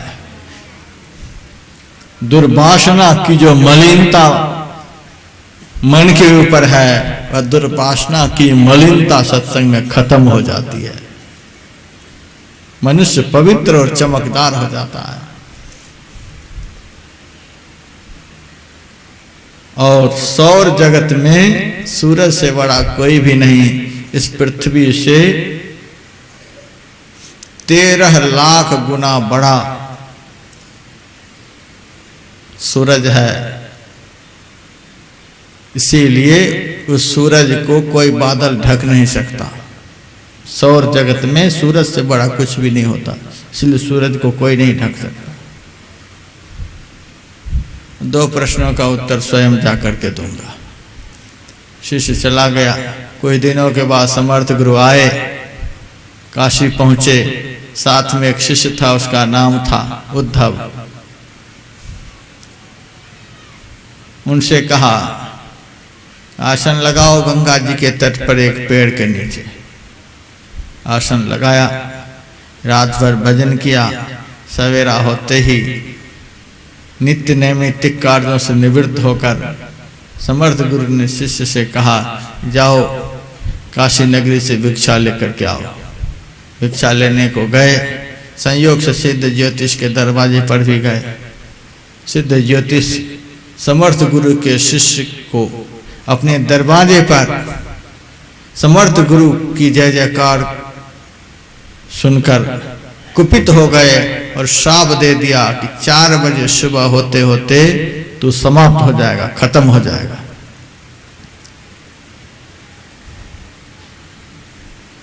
बड़ा उदास मुंह लेकर उद्धव आया और समर्थ से कहा कि आज भिक्षा में बड़ा भारी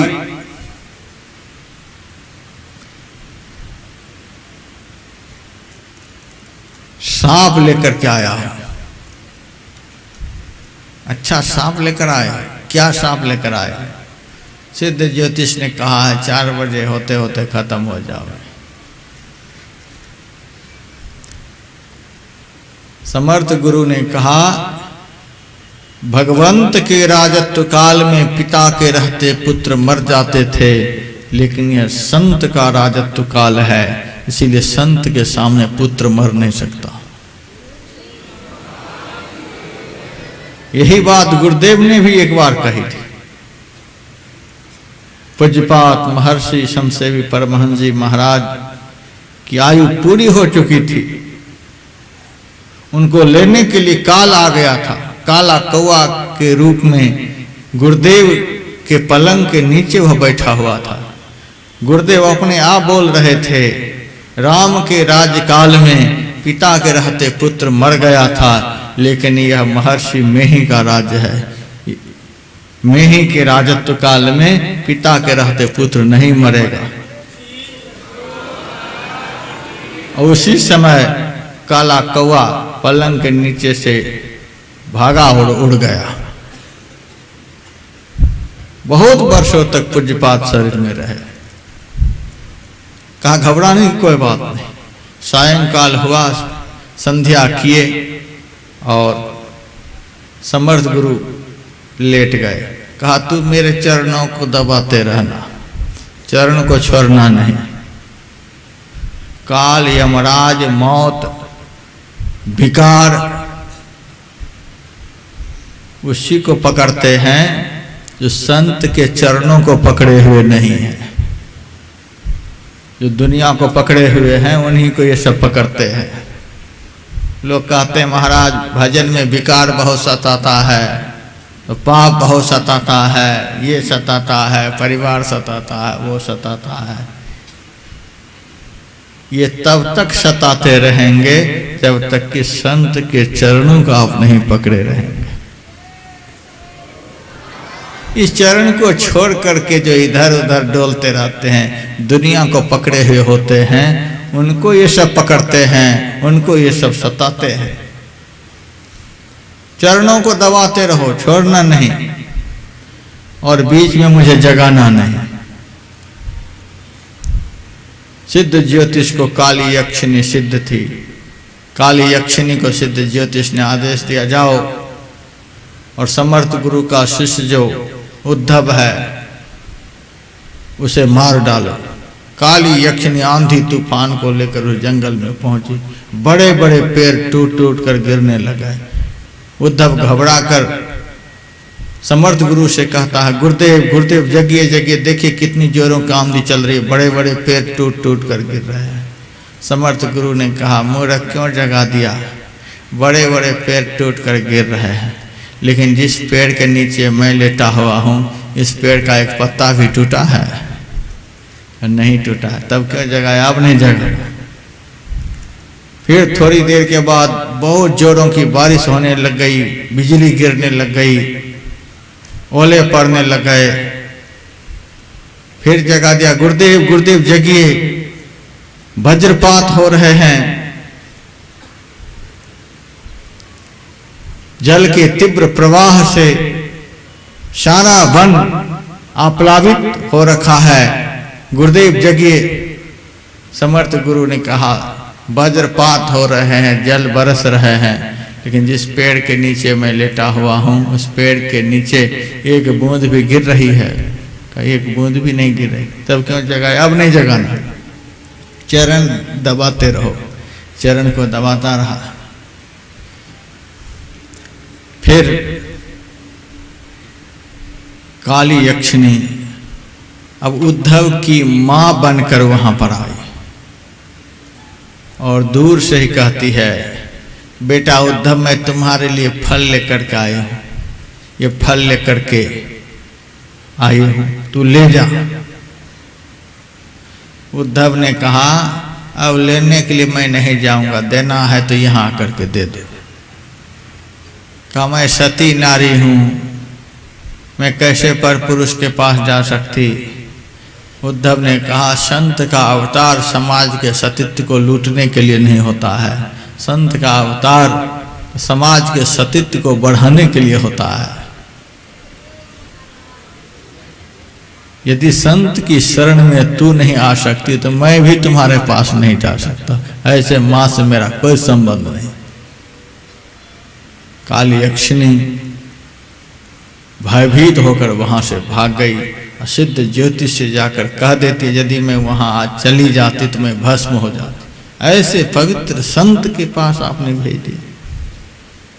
काल यमराज क्या उसको बिगाड़ सकता है जो संत की शरण में पहुंच चुका है?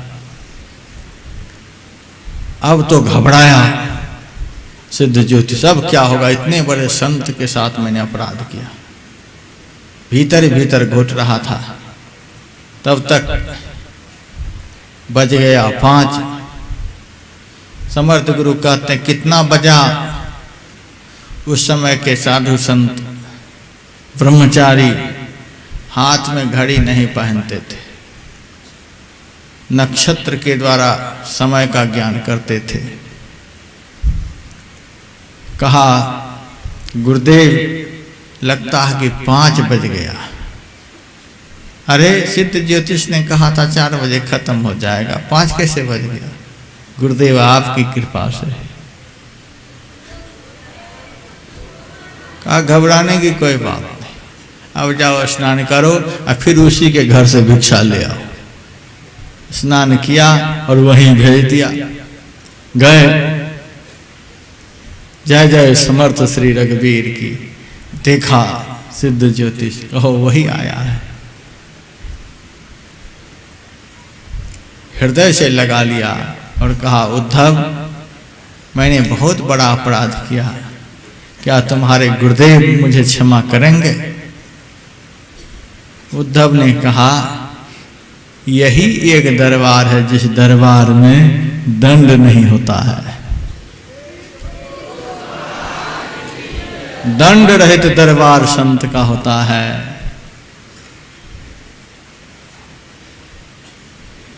दरबार में सच्चे सदगुरु के दुख दर्द मिटाए जाते हैं। दुनिया के सताए लोग यहाँ सीने से लगाए जाते हैं। मत शर्माओ ऐ नादानो, इस दर पे शीश झुकाने से, यह वो दर है जिस दर पे सदा सिर भेंट चढ़ाए जाते हैं।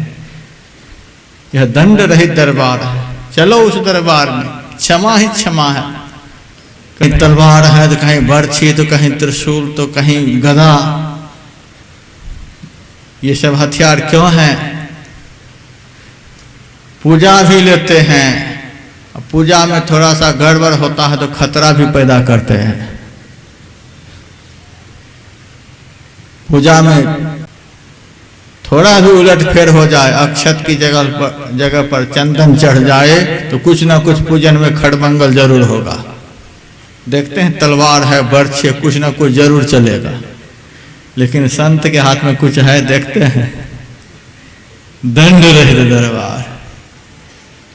सिनेमा हॉल का भी नियम होता है, सर्कस का नियम होता है, दफ्तर का नियम होता है।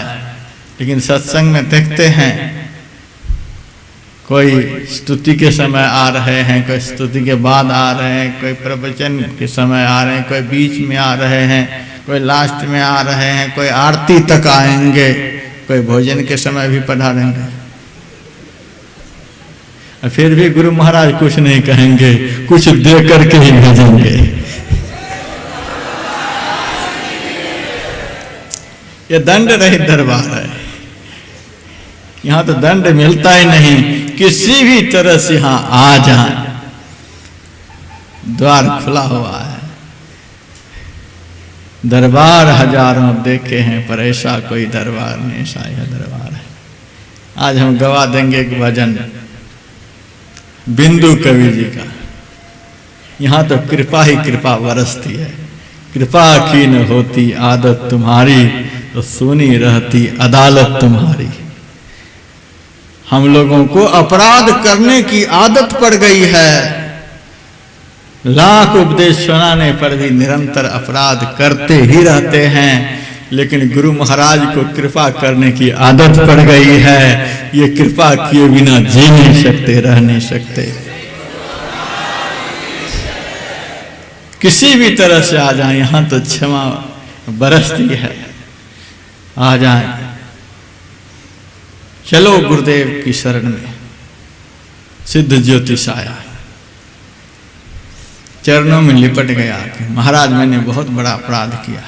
सिद्ध ज्योतिष ने कहा कोई अपराध नहीं हुआ है, तुम्हारे प्रश्नों का उत्तर मैं दे रहा था। तुम्हारा तीसरा प्रश्न था काल के मुंह में जाने से कौन बचा सकता, उसी का उत्तर दिया कि काल के मुंह में जाने से पहुंचे हुए संत सदगुरु बचा सकते हैं। इसीलिए गुरुदेव ने लिख दिया, गुरु हरि चरण में प्रीति हो युग काल क्या करे, कछवी की दृष्टि दृष्टि हो जंजाल क्या करे। काल यमराज क्या बिगाड़ लेगा। काल यमराज से बचाने वाले संत होते हैं, सदगुरु होते हैं।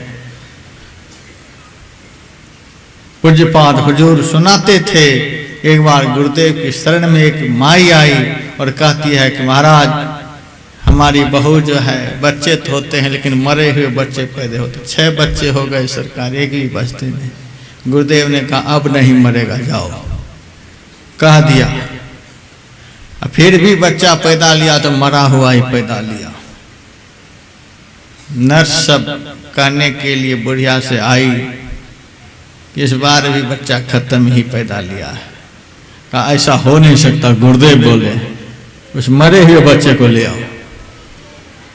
ला करके बुढ़िया की गोद में रख दिया। सरकार आपने कहा था कि अब नहीं मरेगा, यह कैसे मर सकता है। जैसे बुढ़िया ऐसा कहकर उनके मुखमंडल को हाथ से सहलाती है, वैसे ही उस बालक ने आंखों को खोल दिया।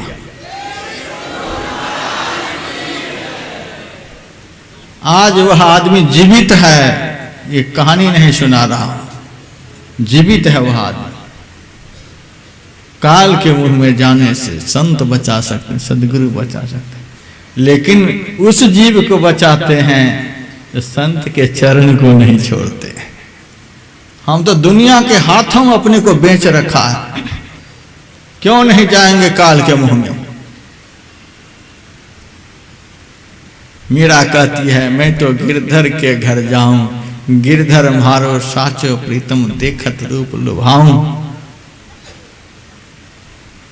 बेचे तो बिक जाऊं, ऐसा ऐसा शब्द है इस पद्य में। मेरी उनकी प्रीति पुरानी, उन बिन पल न रहाऊं। मीरा कहे, प्रभु गिरधर नागर बार बार बलि जाऊं, मैं तो गिरधर के घर जाऊं जो उस चरण को नहीं छोड़ेंगे। काल यमराज क्या करेगा, युग काल क्या करे। और तू बहुत बड़ा ज्योतिष है, इसकी हस्तरेखा देखकर बता इसकी मौत कब है। हस्तरेखा देखकर चकित हो गया, यह जीवित कैसे है। इसकी हस्तरेखा बतला रही है आज ही 4 बजे ब्रह्म मुहूर्त में इसकी मौत सुनिश्चित है, सुनिश्चित थी। जीवित कैसे है। समर्थ गुरु ने कहा, तुम्हारा चौथा प्रश्न था कि ब्रह्मा की लकीर को कौन मिटा सकता है, तो ब्रह्मा की लकीर को संत सदगुरु मिटा सकते हैं।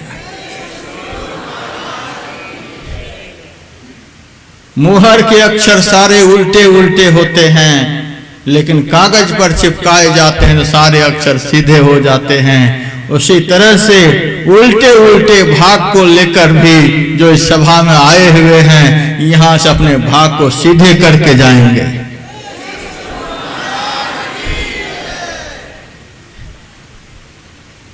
हम लोगों का आज अहोभाग्य है, समग्र संशयों को विनष्ट कर अंतःकरण में इष्ट के प्रति श्रद्धा को जन्म देने वाले जो संत हैं, उनकी शरण में आकर सत्संग कर रहे हैं। यहाँ से आप लोग बहुत कुछ लेकर के जाएंगे, बहुत कुछ प्राप्त करके जाएंगे। दुनिया की जो जगह है, दुनिया के जो स्थान हैं, उन समग्र स्थानों में लाभ के साथ घाटे समाये हुए हैं, लेकिन यही एक जगह है जहाँ से कोई घाटा लेकर नहीं जाता, लाभ लेकर के ही जाता है। बहुत कुछ मिलेगा, बहुत कुछ लाभ प्राप्त होगा। सुनाने के लिए बहुत सारी बातें हैं, एक ही दिन में सुना दूंगा तो कल आप लोग टिकट कटा लेंगे। थोड़ा थोड़ा बचा बचा करके सुनाऊंगा, जिससे कि आप 27 तारीख तक स्थिर होकर के रहेंगे। अब 1-2 कार्यक्रम हैं। एक बड़ी अच्छी चीज आज आपको मैं देना चाहूंगा। सन 1869 ईस्वी में हमारे पूज्यपाद सदगुरुदेव के सदगुरु परम संत बाबा देवी साहब ने एक पुस्तक लिखी थी 1869 ईस्वी में। 141 साल लगभग होने को जा रहा। उस पुस्तक का नाम था सरफे इस्लाम। इस्लाम धर्म के सारे सिद्धांतों की बात उसमें है।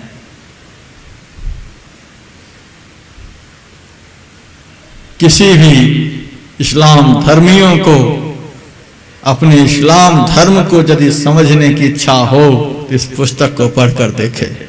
सरफे इस्लाम बड़ा भारी वैदिक सनातन धर्म से इस्लाम धर्म का सामंजस्य है इस पुस्तक में। मैंने तो अपने जीवन में इस तरह की पुस्तक देखी नहीं। नाम सुनता था, बड़ी तरस थी, सारी दुनिया खोज ली, कहीं पुस्तक नहीं मिली। उत्तर प्रदेश के किसी देहात ग्राम में जाकर उस पुस्तक की पांडुलिपि मुझे प्राप्त हुई। बड़ी जीर्ण शीर्ण अवस्था से उर्दू का हिंदी कराया गया, और फिर अरबी फारसी के इतने शब्द थे कि 8 महीने लग गए उन सारे शब्दों के शब्दकोश ढूंढने में। मात्र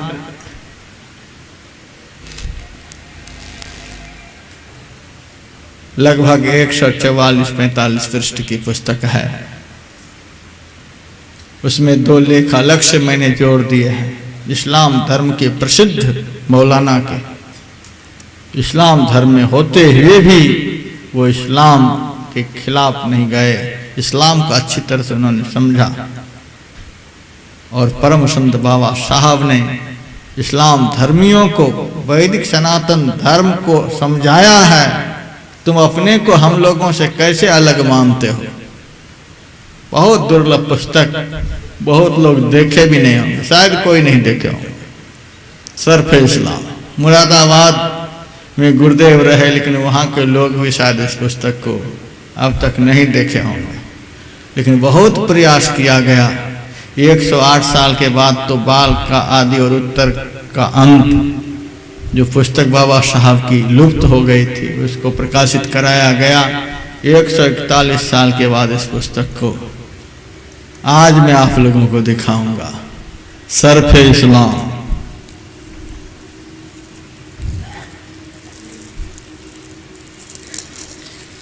स्टॉल पर पुस्तक पहुंच चुकी है। ये बाबा साहब की बड़ी दुर्लभ पुस्तक है।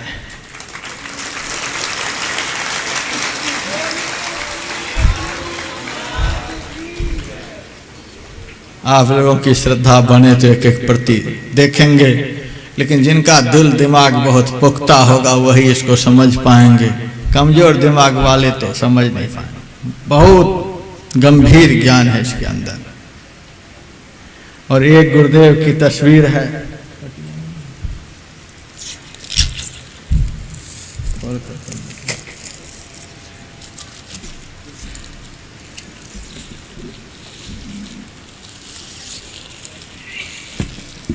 विलक्षण तस्वीर गुरुदेव की प्रकाशित हुई है, जो अंतिम अवस्था की है।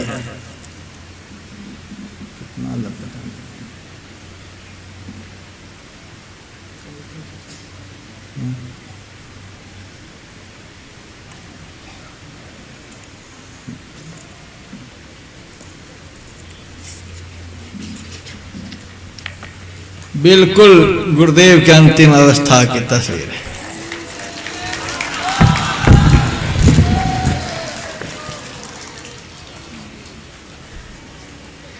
ये भी आप लोग देख सकते हैं स्टॉल पर। बिल्कुल समाधि की अवस्था में गुरुदेव बैठे हुए हैं। ये 2 उपलब्धि आज संत मत को हुई है।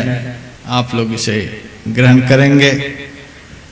हमारे गायक जी एक भजन गाएंगे, कृपा की न होती आदत तुम्हारी तो सुनी रहती अदालत तुम्हारी। इसके बाद 2 आध्यात्मिक आरतियां होंगी और फिर कुछ देर आप लोग इधर उधर विचरण करेंगे, आधा घंटा ध्यान भी कर लेंगे। फिर 7:30 बजे से 8:30 बजे तक संत स्तुति, गुरु विनती, 2-3 भजन आप लोग सुनेंगे। तत्पश्चात आरती होकर सब कोई आराम से प्रसाद ग्रहण करेंगे। जय गुरु महाराज।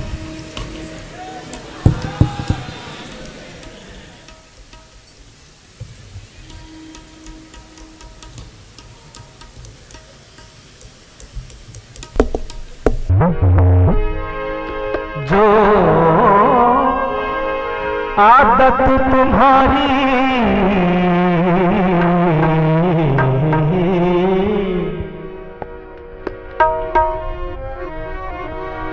कृपा की न होती, जो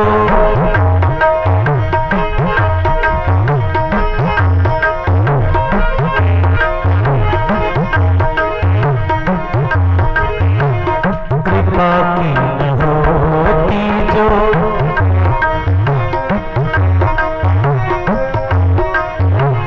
कृपा की न होती, जो आदत तुम्हारी आदत तुम्हारी तो सुनी रहती, अदालत तुम्हारी कृपा की न होती जो, आदत तुम्हारी कृपा की न होती जो, आदत तुम्हारी तो सुनी रहती, अदालत तुम्हारी तो सुनी रहती, अदालत तुम्हारी कृपा की न होती जो।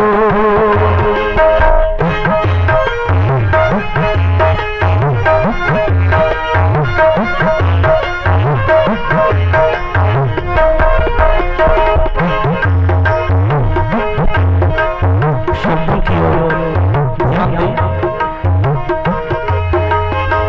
जो दिनों के दिल में जगह न पाती,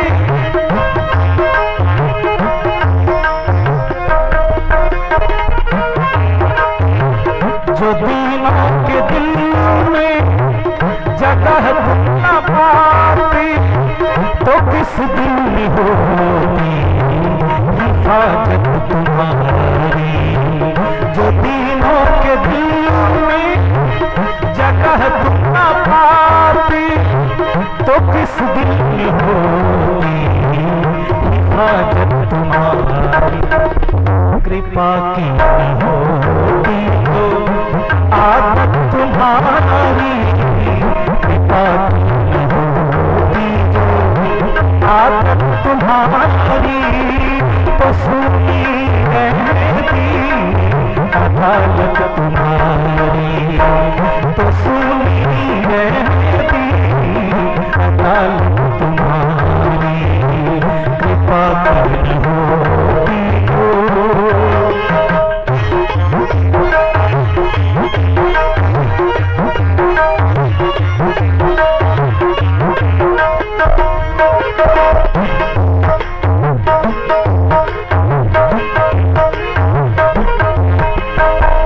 गरीबों की दुनिया है आबाद तुमसे,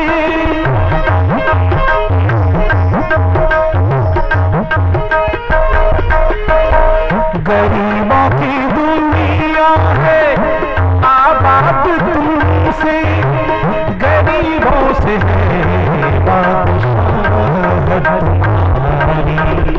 गरीबों की दुनिया है आबाद तुमसे, गरीबों से है बादशाहत तुम्हारी।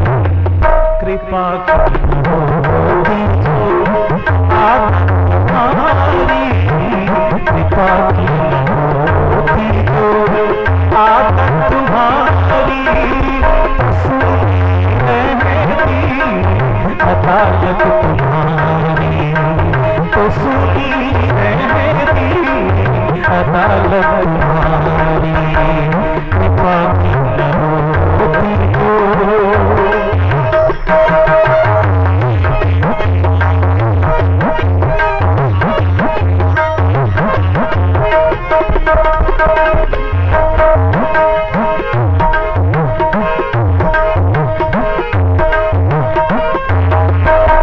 न मुल्ज़िम ही होते न तुम होते हाकिम,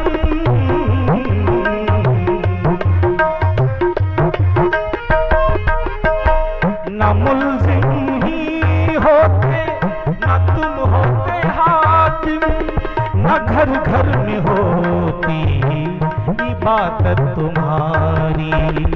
न मुल्ज़िम ही होते न तुम होते हाकिम, न घर घर में होती इबादत तुम्हारी। कृपा की न होती जो, आदत तुम्हारी कृपा की न होती जो, आदत तुम्हारी तो सुनी रहती, अदालत तुम्हारी तो सुनी रहती, अदालत तुम्हारी कृपा की न होती जो।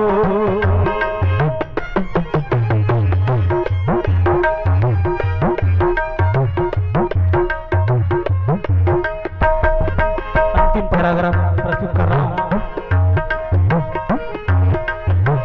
तुम्हारी ही उल्फत के दृग बिंदु हैं ये,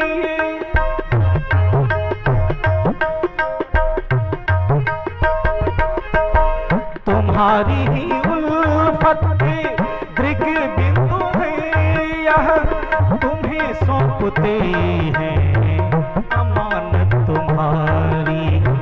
तुम्हारी ही उल्फत के दृग बिंदु हैं यह, तुम्हें सौंपते हैं अमानत तुम्हारी।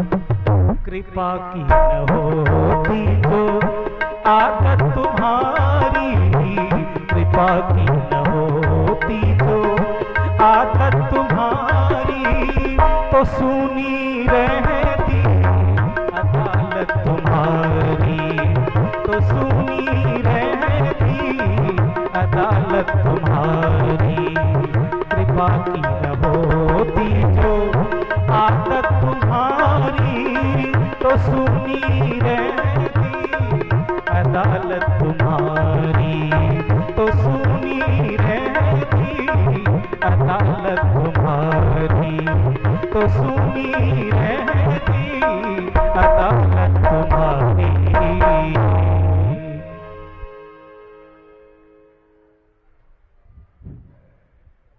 बोलिए सद्गुरुदेव महाराज की जय। गुरुदेव महाराज से आप सुन ही चुके हैं, अगला कार्यक्रम अभी समापन हो जाएगा। आरती के बाद और अगली सभा जो है वह 7 बजे से 7:30 बजे का ध्यान अभ्यास है और 7:30 से लेकर 8:30 बजे तक स्तुति विनती भजन कीर्तन एवं आरती होगी। अब सतगुरु के कीजे अंतर ज्योत होत लख लीजे। 5 तत्व तन अग्नि जराई, दीपक चास प्रकाश करीजे। गगन थाल शशि फल फूला, मूल कपूर कलश धर दीजे। अक्षत नभ तारे मुक्ताहल, पोहप माल ही हार गुहीजे। श्वेत पान मिष्टान मिठाई, चंदन धूप दीप सब चीजे। झलक झाझ मन मीन मंजीरा, मधुर मधुर धुनि मृदंग सुनीजे। सर्व सुगंध उरी चली आकाशा, मधुकर कमल केली धुनि धीजे।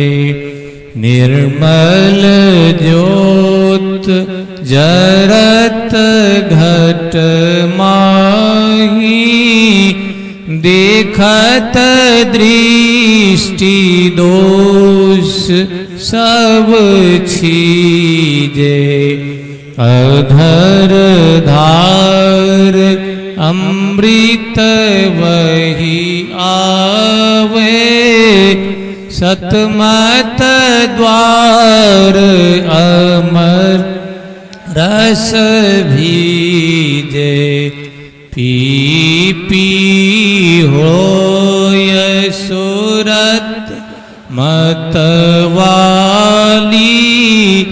चढ़ी चढ़ी उमगी अमीर सरीझे कोटभान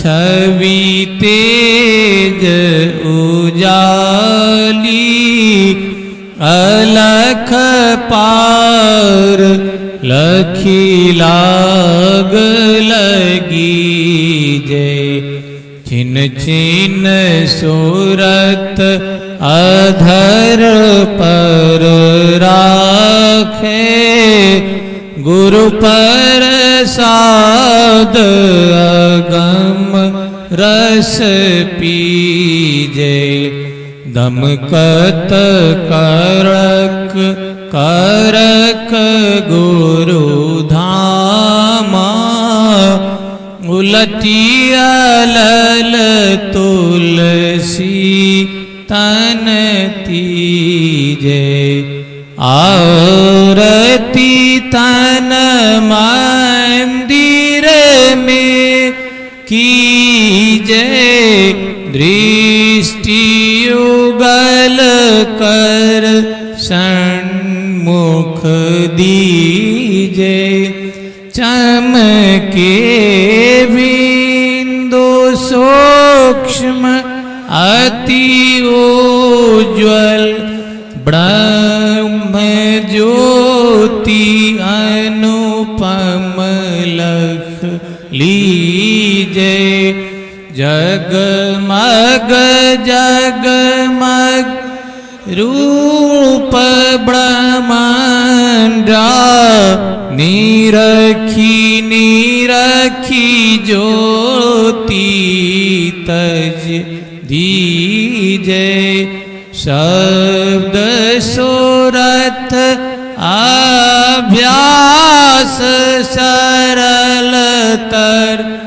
करी करी सार शब्द गहीली जय ऐसी जुगति काया गण त्यागी भव भ्रम भेद सकल मल छीजे भव खंडन आरती यह निर्मल करी में ही अमृत रस पीजे आरती तन मंदिर में कीजे दृष्टि युगल कर सन्मुख दीजे। प्रेम से बोलिए श्री सद्गुरु महाराज की जय, सब संतन की जय, सत्संग महात्म्य की जय, वैदिक धर्म की जय। जय गुरु महाराज, जय गुरु महाराज, जय गुरु महाराज। श्री सद्गुरु महाराज की जय। श्री सद्गुरुदेव महाराज की जय। आपके लिए